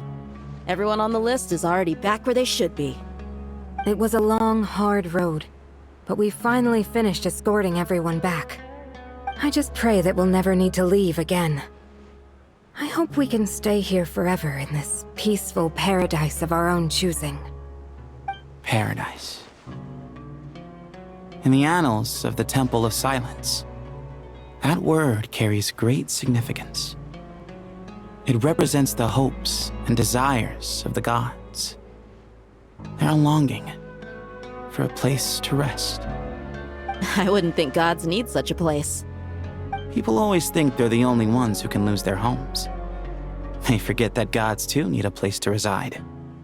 As the Goat King once said, "A god without his people shall cease to exist." Gods need their believers every bit as much as their believers need them. Only we can truly understand how much the desert faith has faded over the centuries. But we still talk about the gods as though they're part of our lives. Given the myriad ways in which gods and humans interact, I'd say they really are. How else could Dunyarzad consider the Dendro Archon a friend? Well, that sounds about right to me. Describing them as friends sure makes us feel a whole lot closer. If you told me a few years back that I'd have this many friends, I'd have called you a liar. Belief is a choice, just like friendship. We've made our choices through battle. The right ones, wouldn't you say? I'll be heading back to the Temple of Silence. I heard the Goat King and the Ibis King decided to pay us a visit. How about you? It's back to Aru Village for us. Still plenty of supplies to distribute and people to help. Until next time, old friend. As long as you can find the time, you're always welcome to visit us in Aru Village. Right back at you. Make sure to drop by the Temple of Silence the next time you're free. Word is that 2 of the other 7 pillars, Shezapank and Bennu, might also be dropping by. Since you're wearing the symbols of their power, it'd only be fitting if you came to see them for yourselves.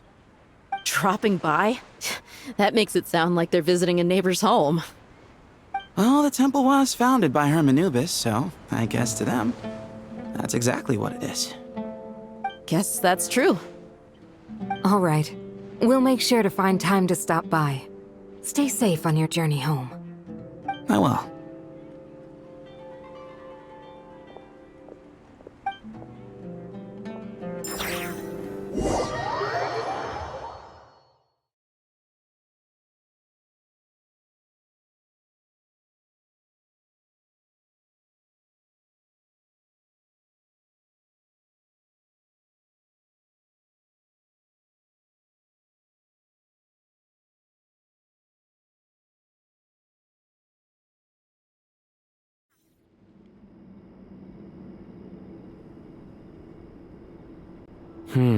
You do have a point. See? Retirement has always been a problem, especially for old-timers like us who've been locked away all these years. You finally step out into the light, and bam!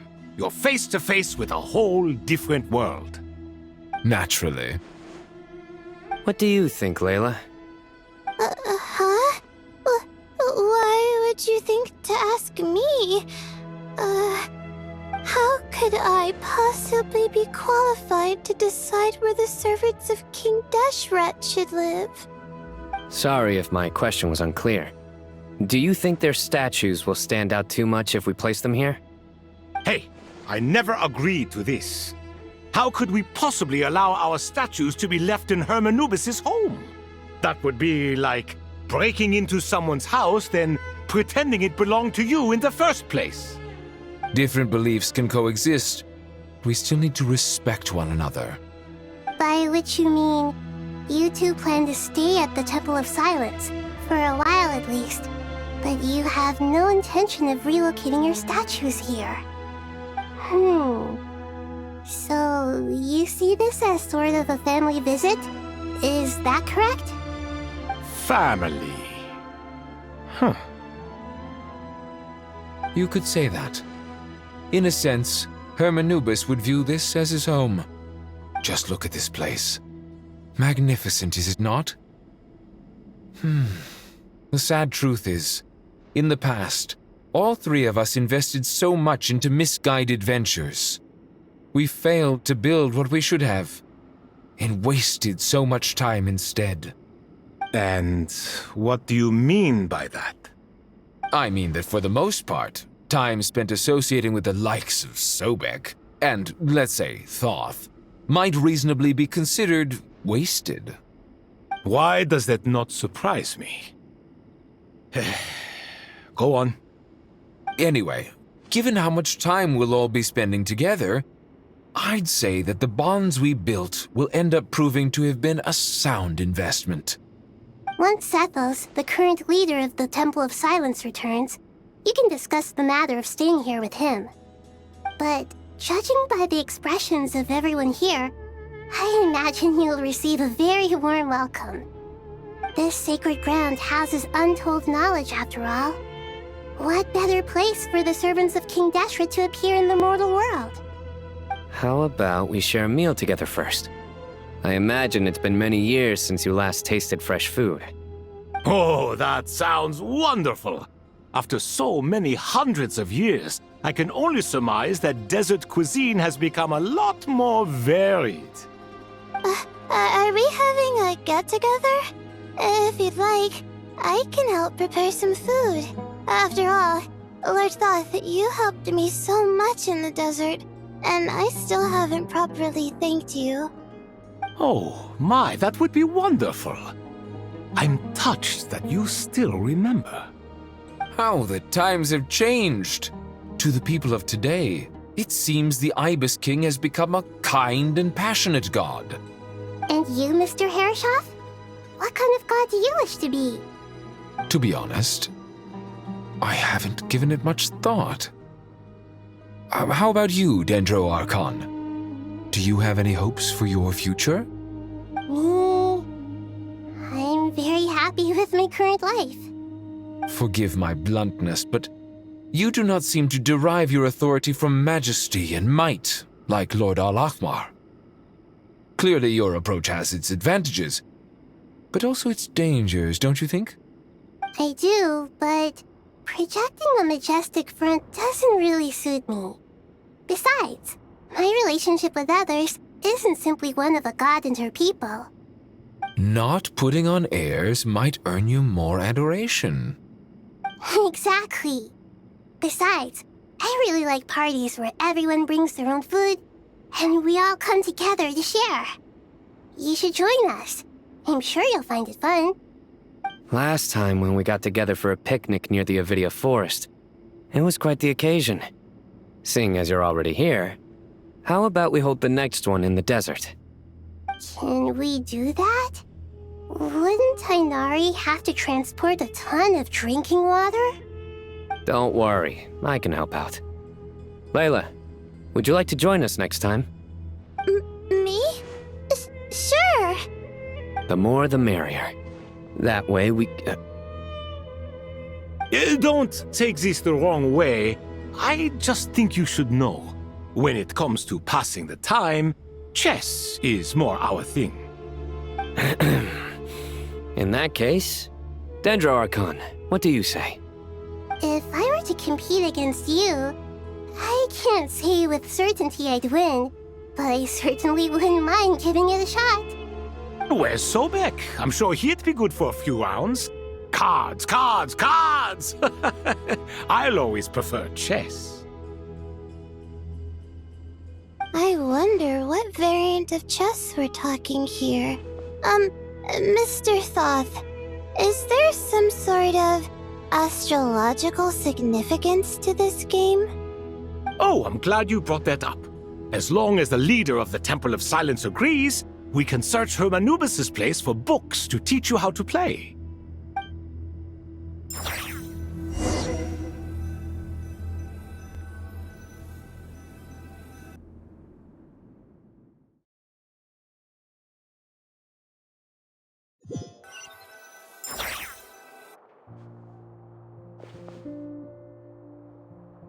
Such devastation visited on Sumeru City. So many houses destroyed or damaged in the fighting. Who could have foreseen this? Look at all of this. It's going to take me forever to tidy up. I suppose living below the academia doesn't always work out to your advantage. I would have thought a little appreciation of my sincerity and effort in helping to clean up this mess might be in order. Helping? Effort? This is your house! Of course you should be putting in the effort! If anything, I'm the one who's helping! So you see yourself as just a helper in this situation. I must admit, I'm rather shocked. If you're trying to say that since I live here too, I have an obligation to tidy up, fine, I suppose I do. Wait a second, stop changing the subject! Nevertheless... In the wake of a great storm, A missing roof is a predictable inconvenience. Can you stop making it seem like I care more about this house than you do? Doesn't it upset you at all to see your home in this state? I won't pretend it's ideal, but that's no reason to be upset. This is the roof over your head, your shelter from the cold. The furniture is scattered, the paintings have fallen off the walls, the windows are shattered. Don't you feel even a little disheartened? The way I see it, these problems are easily solved. Ugh, this is precisely why I hate talking to you about sentimental things. It's like banging my head against a wall. You simply don't understand just how much work goes into making a proper home. It sounds like this is causing you a lot of anguish. You mean the house or the paintings? I mean your sentimentality. Oh, well, yes. But I'd rather not dwell on such things right now. Generally speaking, when anguish becomes the norm, people usually make an attempt to improve their situation. But there are so many people and things in life that are difficult to change. It's not like you can force them. Besides, anguish can be a source of inspiration, and I'm not sure I could break my reliance on it. I'm glad you're able to make yourself think like that. What kind of a response is that? I was stating a profound truth about the very nature of art. Suffering is the cradle of all creation. Even you can't deny that. And I wasn't trying to. I'm just happy for you. Pure and simple. Can't you tell? Happy about what? Happy that you can always find an answer that backs up your views. You... More often than not, life is a process of running into problems and then searching for answers. Yours more than most. Not everyone's so good at justifying things to themselves. It's something that you've been steadily mastering. Huh. What about you, then? What skills have you been mastering lately? Pass me that box. Huh? Okay. You may consider this my progress on the path to mastery. What? Wait a second. Isn't that box mine? Hey, it is! It must have fallen off that shelf. I'll hate them. Those are my paints and inks. Would you like me to put it in your bedroom for you? Huh? I mean, sure, if you don't mind. What kind of progress is this? Does he think he can bribe me? Not that giving me back my own things is much of a bribe. These books on the floor, they're a complete mess. And this one, didn't he say it was an out-of-print collectible? It's completely covered in dust, and some of its pages have even fallen out. Ugh, guess I should help him repair it. This one too. And this one.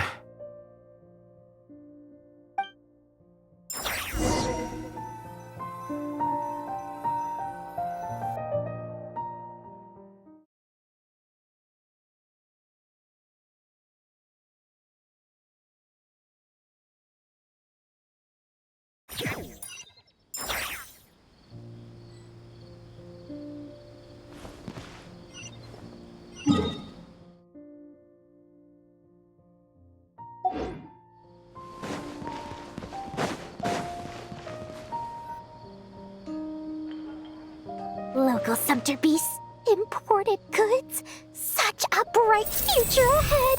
I can picture the Mora just rolling in.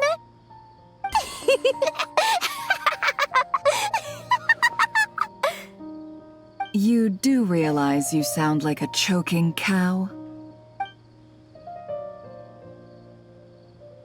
It's called being imposing. Can't you feel it? Are you not intimidated? Oh, I'm positively shaking in my sandals. What commands do you have for me, oh mighty Lord Sangamabe? You've got a lot of nerve, Nefer. You went and told Candace and the others everything, didn't you? Seriously, Do you have any idea how differently they see me now? Surely that's a good thing. I presume they're more disposed to actually like you now, maybe even view you as a friend. You traded my secret for sympathy! Thanks to you, I've lost every last shred of my mercantile majesty. How am I supposed to make anyone think I'm a big, scary investor now? The dark days of Lord Sangama Bay are behind you. Why not take this chance to make a few honest friends? Speaking of friends, since when did the notorious Lady Nefer gain such an admiration for holier-than-thou types? A moon chanter here, an angel there? Who'd have thought it? A coming together of fates, nothing more. No need to throw around accusations of admiration. Forget it. You're right about one thing at least. Making friends is never a bad thing for a merchant. So, I really took a loss this time.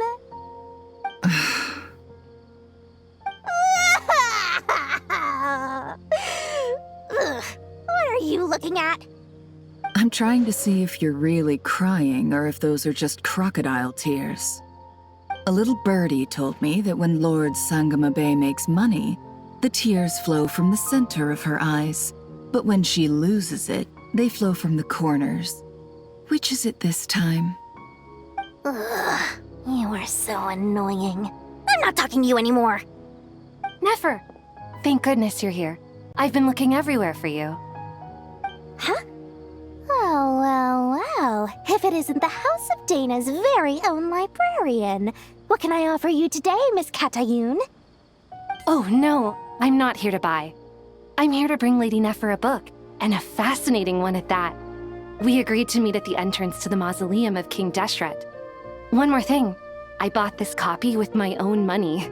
It's not borrowed. Reasoning knows not time of day, but suspense always follows a blizzard. That's quite the mouthful. Huh? Isn't that the one that... It was all the rage for a while. People throughout the city were clamoring to get their hands on a copy. The names inside were all circled. Everyone thought it was a riddle. Don't bring up that book in my presence. I don't even want to hear its name. That thing was nothing but a scam. Surprisingly enough, I've actually heard of this book, though it doesn't seem of much consequence. So what truth lies behind it? You're from the Vahumana and you're asking me what the truth is? I'd say the actual truth was about the least important part of the whole episode. I brought you this book because it probably has the most interesting backstory of any in the House of Dana's collection, at least in recent years. As for its quality, well, you can judge that for yourself. Don't tell me it's actually any good. You may not know this, Lord Sangama Bay, but Lady Nefer has a fondness for books with... how should I put this? Mixed reviews? No eye for good literature, huh? Perhaps she feels that bad books hide interesting secrets? But I shouldn't put words in her mouth. It's probably fair to say she prefers the conversations that books can spark over the substance of the books themselves. Suits my style as an intel broker, wouldn't you say?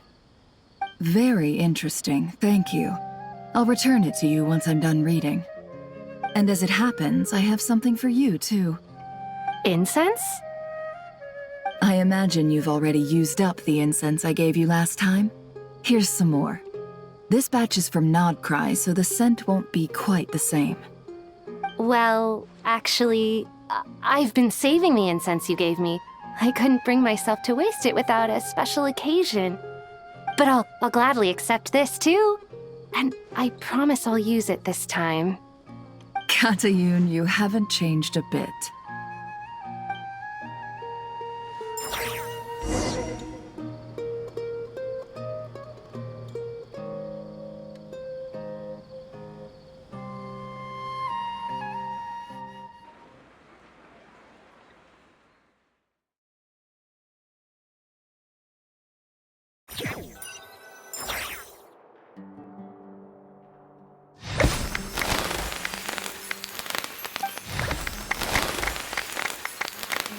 Congratulations, Kale. Well done, Kale. After studying for so long, you finally become a full-fledged ranger. Sure hasn't been easy for you, huh? This really is fantastic news. All grown up. No longer a trainee, but an official forest ranger. Oh, the next step is to secure tenure in the academia. Thanks, everyone. It's true. I'm an official forest ranger now. Master Tainari, thank you for your guidance and support. I wish Mr. Sino were here so I could thank him too. Sino had a matter to attend to at the Temple of Silence. I don't imagine he'll be back for some time. But don't worry, we can celebrate together once he's finished. I'm afraid the party will have to wait. Kale still has some matters to attend to first. Kale? Is everything all right? No, it's not what you think. There's nothing wrong with my health. I just have a few things I need to deal with. I've made plans with the Traveler and Paimon to visit Mondstadt. Master Tainari and Mr. Sino will be accompanying us too. Well, that's a relief. Let's get together when everyone's back. I'm sure you'll be doing even better by then. Of course. I have a feeling you're right.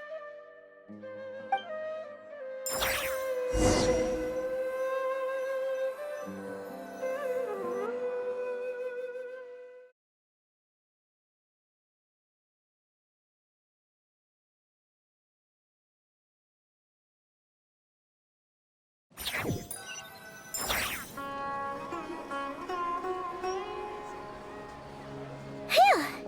After all that catching up on sleep and food, Paimon's feeling full of vim and vigor again. For someone who spends so much time resting, your recovery routine is surprisingly simple. Hey! Paimon's been working her butt off too, you know. She flew all over the city helping everyone out. Don't worry, I saw how hard you worked. Alright, we all know you're the most hardworking person in Teyvat. As long as you're rested and full, that's what really matters. Paimon's been looking around the place, and it seems like the city's already on the mend. But Paimon's been wondering how Nahita's doing. We should check in on her.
Too! Traveler, Paimon! What's going on here? Nothing much. Nahida was just expressing concern for my physical and mental well-being. Oh, the Traveler told Paimon all about that. We've both been very worried about you. Are you feeling alright? You make it sound like I'm on the brink of some kind of breakdown. Truth is, I'm doing much better than you might imagine. If we can just get to the bottom of Dottoro's intentions, we can minimize his negative influence. That's the sort of thing I excel at. Just listen to that newfound optimism. It seems like having you enroll in the Vahumana was a truly inspired move. I can really see the positive influence. Observe, a classic Sumeru specialty. Chalking everything up to education and learning. To be honest, even I can sense the change in you. Everything Dottori said to you was a way to manipulate your mind. Fortunately, you're no longer under his sway. Can someone as old as me really continue to grow? If it helps, just think of yourself as a late bloomer. It's all a matter of phrasing, and it comes down to what standards you measure yourself by. For a puppet, developing at such an age is perfectly normal. But if you choose to call yourself a late bloomer, it sounds more like you consider yourself human. However you see yourself, well done. All right, I see what you mean. Anyway, what's your next step? What else can I do but complete my current courses? Everything else can wait. Anyway, that's enough chit-chat. There are still things in the city I need to help out with. I'll be heading there now.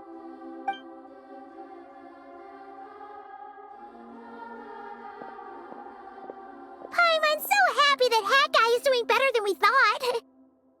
But what about you, Nahida? How are you holding up? The pyronosis burned down the corrupted Irminsul. The flames blazed for 7 days and 7 nights before they finally subsided. All that was left were the parts underground. Now, Aru shoulders the responsibilities that once belonged to Irminsul.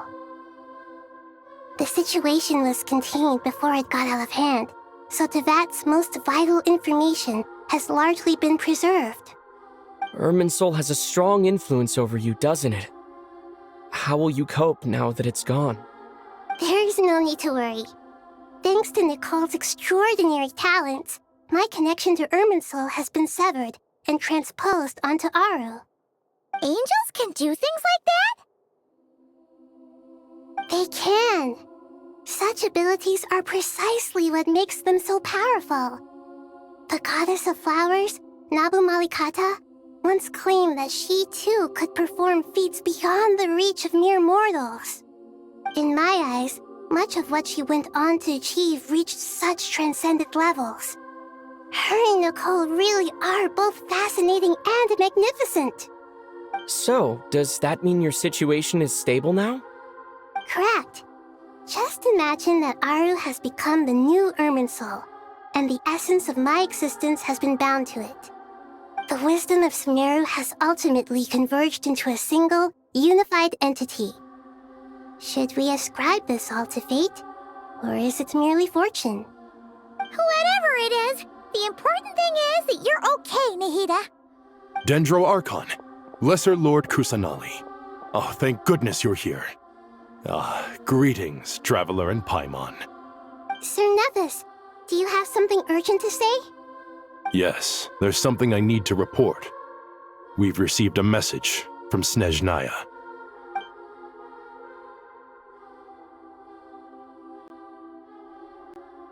The Fatui Harbinger, the Rooster, sends us his sympathies, along with all the usual pleasantries. His stance is that, following the unrest and Nod Cry, Dottori was subjected to internal censure. This madness was the act of a rogue element, one who cannot be seen to represent the Zapoliarni Palace. No less than can be expected. Snezhnaya paid a heavy price working to stop him. They even lost one of their own Harbingers. The letter goes on to say that even so, Snezhnaya cannot claim to be blameless. Apparently, they will deal with Dottore subordinates in accordance with Snezhnayan law, holding all those involved in his crimes accountable. Additionally, they are supplying relief funds and supplies, which are already en route. They hope this will aid in Sumeru's reconstruction.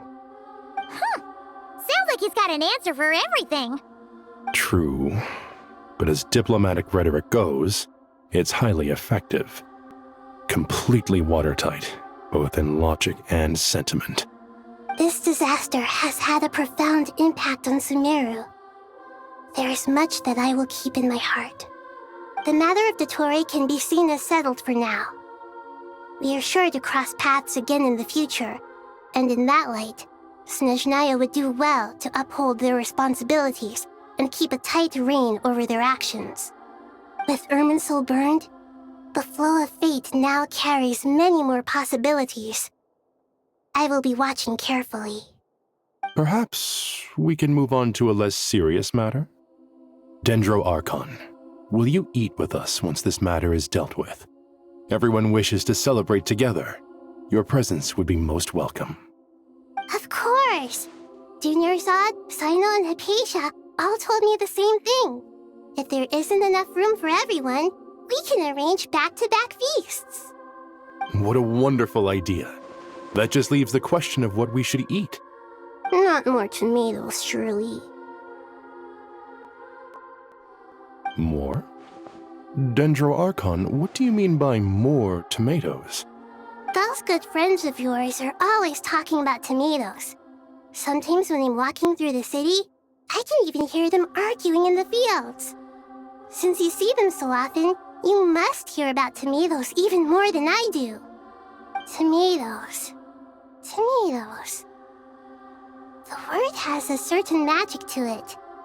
Like the autumn fur of a sumpter beast swirling in the wind, sometimes flying up my nose. Tomatoes. What can we make with tomatoes? Wait, why tomatoes? Take your time, there's no need to rush. The Traveler, Paimon, and I still have somewhere we need to visit. You'll have plenty of time to think it over before I return. Does this mean you're going to Natlan? Meeting them there in person. It will require a long journey. I know. But this is necessary. I must go myself. Traveler, Paimon, we'll set off as soon as you're ready. Is that all right? Sure. We'll be ready whenever you are. You'll hear no objections from Paimon. We should grab some snacks along the way, though. It'll be just like going on a long holiday. Wonderful. I'm looking forward to this so much.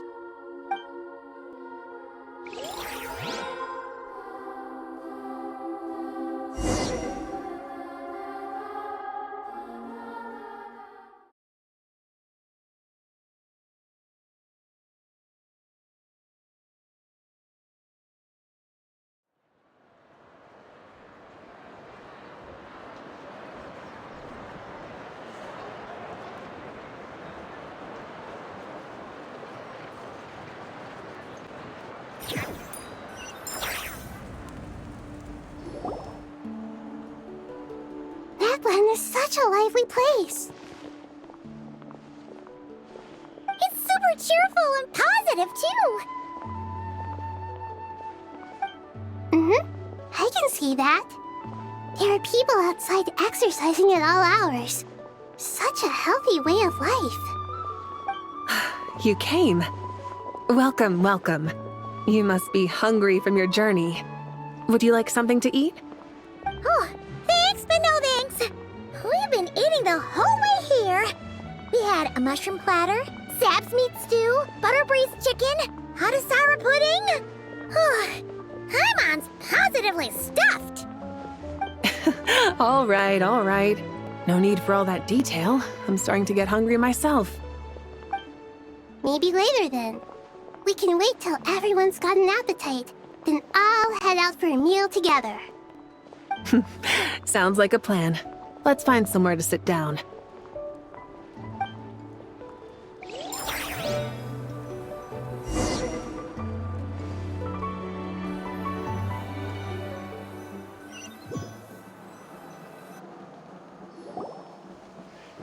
I should tell you, I already have some sense of why you've come.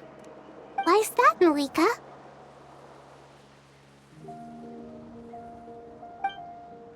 To say thank you.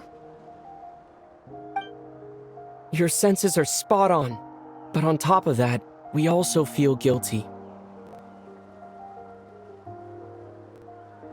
Because the pyronosis has vanished? I sensed its loss. Despite scouring through the remnants of Irminsul, we couldn't find any sign of the pyronosis. Not even any trace of it burning to ash. That's certainly unusual. Still, the potential fallout from Irminsul's loss is significant, to say the least. Perhaps the pyronosis's disappearance is simply a knock-on effect of the impact it's had on a certain strand of fate. There's no need to feel guilty. We were clear that this time, there was to be no returning, only giving. Pure and simple. Thank you really is a fascinating phrase. We use it to express gratitude for the smallest of things. Yet, when faced with a kindness too immense to describe, we use exactly the same words. It's not that we lack other means of expression. It's that when we truly need to express our feelings, the simplest and purest words are always the most powerful. You're right. In Natlan, we prefer simple expressions too. Companionship, friendship, support. They might not sound fancy, but the sentiment behind them is sincere. That's wonderful to hear. Sincere feelings are often a vehicle for the deepest wisdom of all. Irminsul's destruction doesn't seem to have done you much harm. I'm glad to see you're doing well. There's still a lot of work to do, but before we begin, we felt it was important to come here and speak with you. Partly to express our gratitude, but also because we felt that seeing you, in a sense, is like basking in warm sunlight. That's a nice way of putting it. I like that. To tell you the truth, though, I'm not a fan of somber meetings. So, since there's nothing more to say, why don't we go bask in some actual sunlight? The weather's beautiful today. What a great idea! Paimon's gonna lie back and soak up some rays.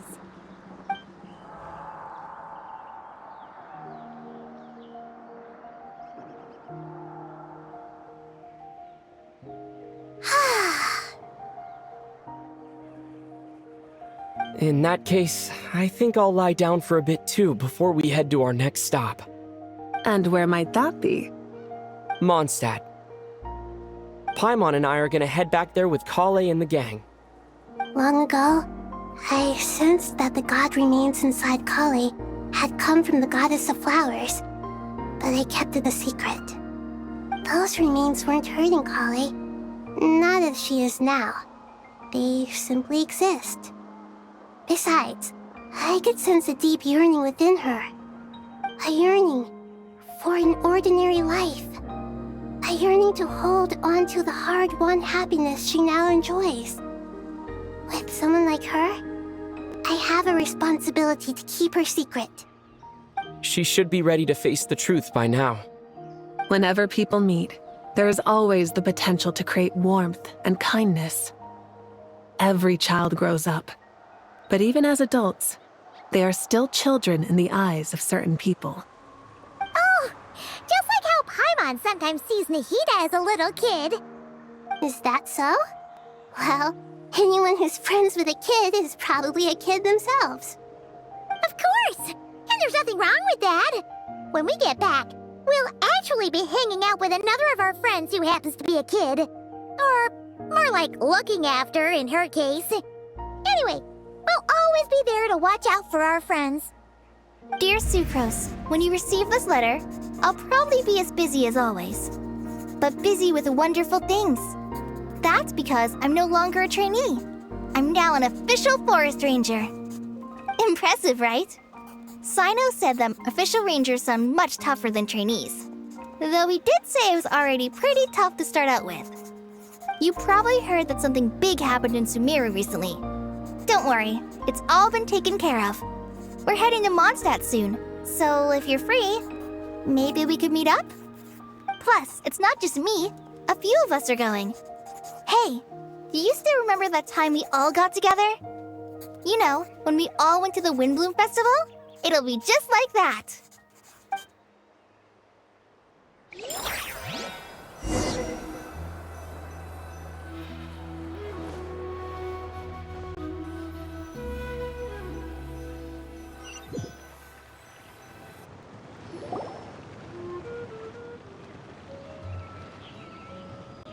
Dainari, is that... Don't you say it! Is that the great Vayuvyastra? Behold, the great Vayuvyastra, General Mahamatra. How times have changed. I wasn't expecting you to beat me to the punchline. You've changed. You've really upped the aggression in your battle against Sino's jokes. Kale, how did you know what I was going to say? For the love of... Hey! Traveler! Paimon! You're right on time! I hope we haven't kept you waiting. Kalei! Sucrose! It's been so long! How have you been? I've been well. Everything's going great. What about you? Are you still busy? Not at the moment. Oh, right! That juicer you gave us works amazing! Farzan loves it! Seriously? That's wonderful. I don't suppose you drew up a detailed test report. Oh, what fruits did you use? How's the texture of the final product? Sucrose, you might want to try asking your questions one at a time. Albedo! Paimon didn't see you there! It's been a while since all of us were together like this. How about we follow the same plan as last time? Good idea, my friend. You never disappoint. So, what are your identities this time? Don't remind him. First things first. Allow me to introduce our very own official Forest Ranger Kale. The rest of us are simply her humble travel companions. This sounds like one of those mushy stories that gets people hooked on some corny, heartwarming premise. Oh, is our story not heartwarming? If I recall correctly, there was even a scene like this in King of Invocations. Besides being heartwarming, our story's also about tough, impressive-sounding job titles. At least that's what I think.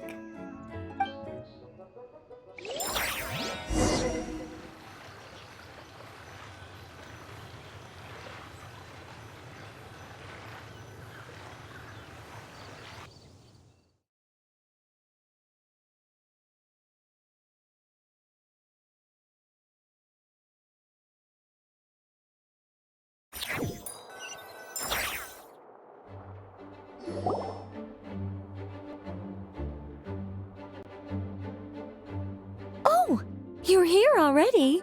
I'm still giving Dodeko a little trim. I won't be a moment. A trim? Does Dodeko need haircuts too? Of course. It's important to know how to take loving care of the apples of your eye. All of these trivial matters get left to me. It's because I'm an angel, and angels are, in a way, the guardians of all Teyvat. Oh, right! Well, that's definitely an impressive-sounding job title. What are you writing? I'm just brainstorming some cool-sounding lines. Oh, write them on these card backs. Of course. Clearly, my lines are pretty amazing, wouldn't you say? Miss Nicole. Kale? You seem a little nervous. I was just wondering, who was the person you mentioned who needed their wish fulfilled? Wish? What do you mean? Miss Nicole asked if we could meet up in Mondstadt once everything was over. She said a friend of hers had a wish that needed my help to come true. Well, you never mentioned that before. All we knew was that you'd arranged to meet in Mondstadt. But we thought it had something to do with the god remains. To be fair, everything I told you was true. Anyway, my friend is waiting. Come on, let's pay her a visit.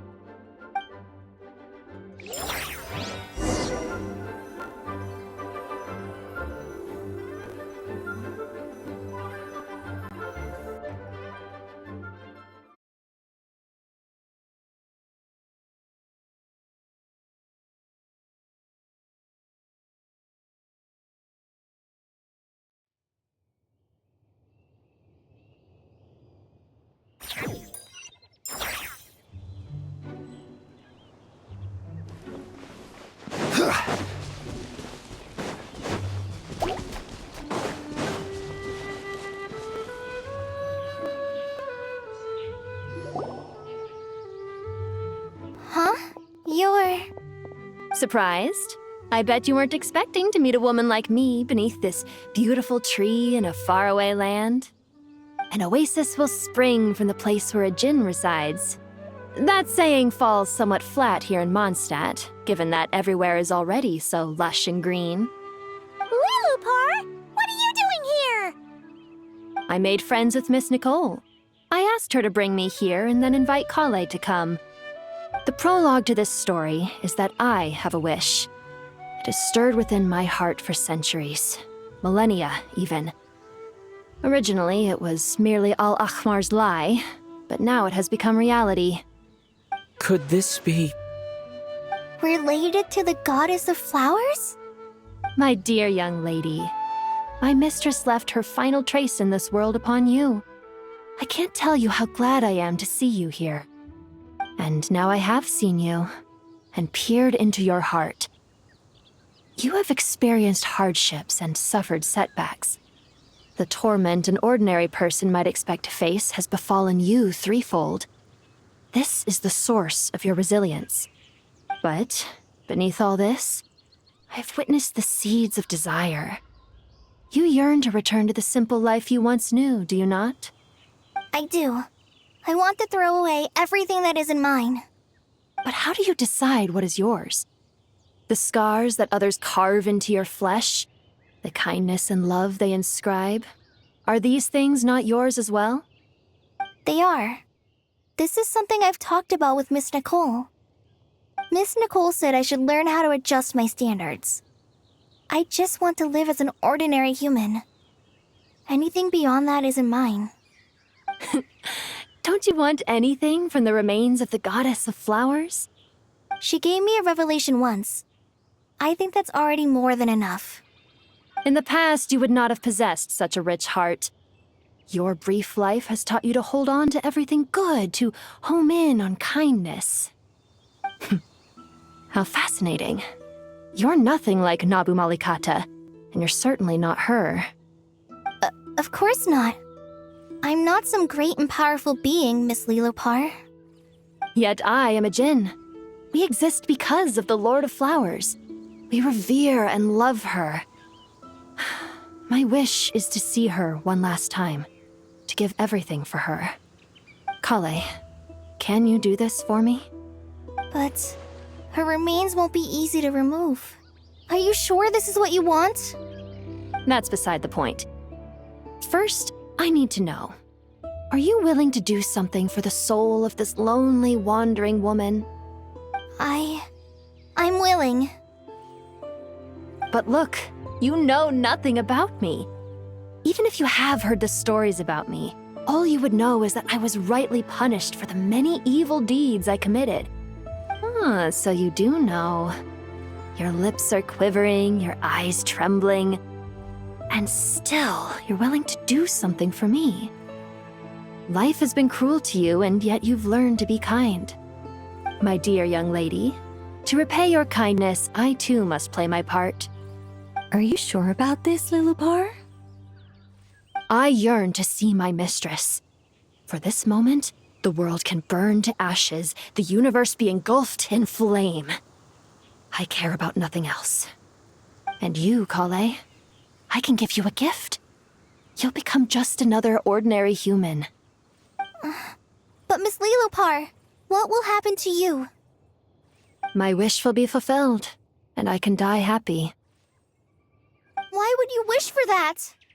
A long, unending life might seem desirable for one who has never possessed it, yet it brings torment to one who has. My remains are scattered across the yellow sands, but my soul can find no peace. Since you've promised to grant my wish, give me that release. Allow the dying to die, and let the dead rest in peace. You have my thanks. Kale, there's no pressure on you. What she said, it's all true. A wish is a genuine desire, after all. It's as if you want to use the last of your life to give me a better future. Nothing's so selfless. We'll be using our futures to fulfill each other's wishes. This is a noble act, a beautiful and secret transaction between two women. I understand. Miss Lilupar, I'm ready. Close your eyes, Kale. Then open your soul. From there, I will embrace my mistress. The downpour of flowers is your touch, like returning to the very beginning, like surrendering to your grace, my mistress. People say that devotion is beautiful, yet filled with pain. How foolish of them. For me, devotion is beautiful, pure and painless. Devotion is my love. Thank you.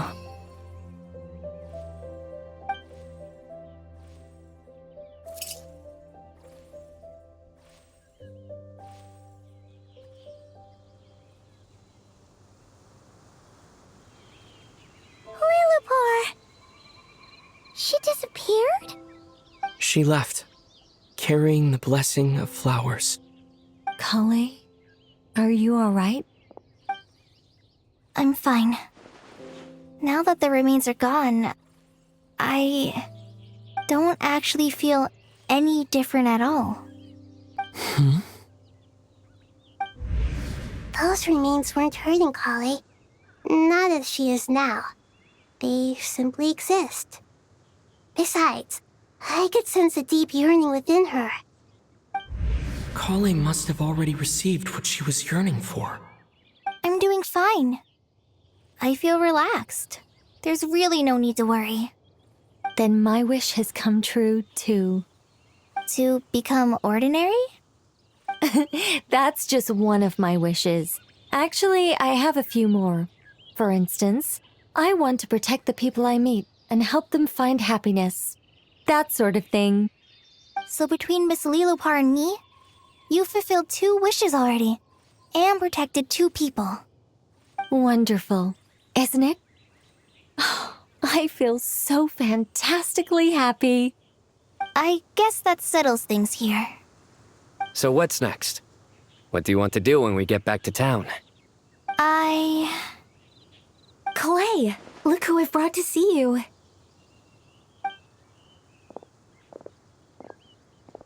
Hey, Kale! I heard you guys were holding some kind of secret event. How come you started without me? Huh? Oh no, it's nothing like that. We were just saying goodbye to an old friend. Really? Who? Me. The old me. So that's what this is all about.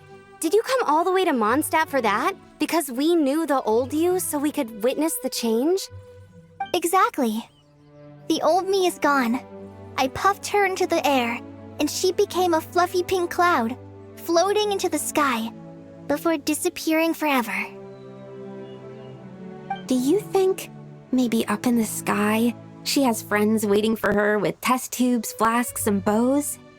Oh, when you put it like that, it doesn't sound so bad after all. What do you think, Miss Nicole? I think maybe that's right. At least, if it were up to me, I'd consider that a happy ending. Dear Sucrose, even though my childhood ended long ago, these past few days have really felt like growing up again. I've become stronger, and I feel like I can finally accomplish things by myself. Surely someone as mysterious as you will find a friend like this fascinating. Always growing. Always thriving like a plant. I came to say goodbye to my old self. I know that after this, she'll be gone. Thinking about it makes me feel a little lonely. I know the weakness that kept me company will one day leave me too. But somewhere in my heart, I feel a great sense of joy. It feels like I've always wanted to take this step, to walk towards the new me.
Where do you want to go next?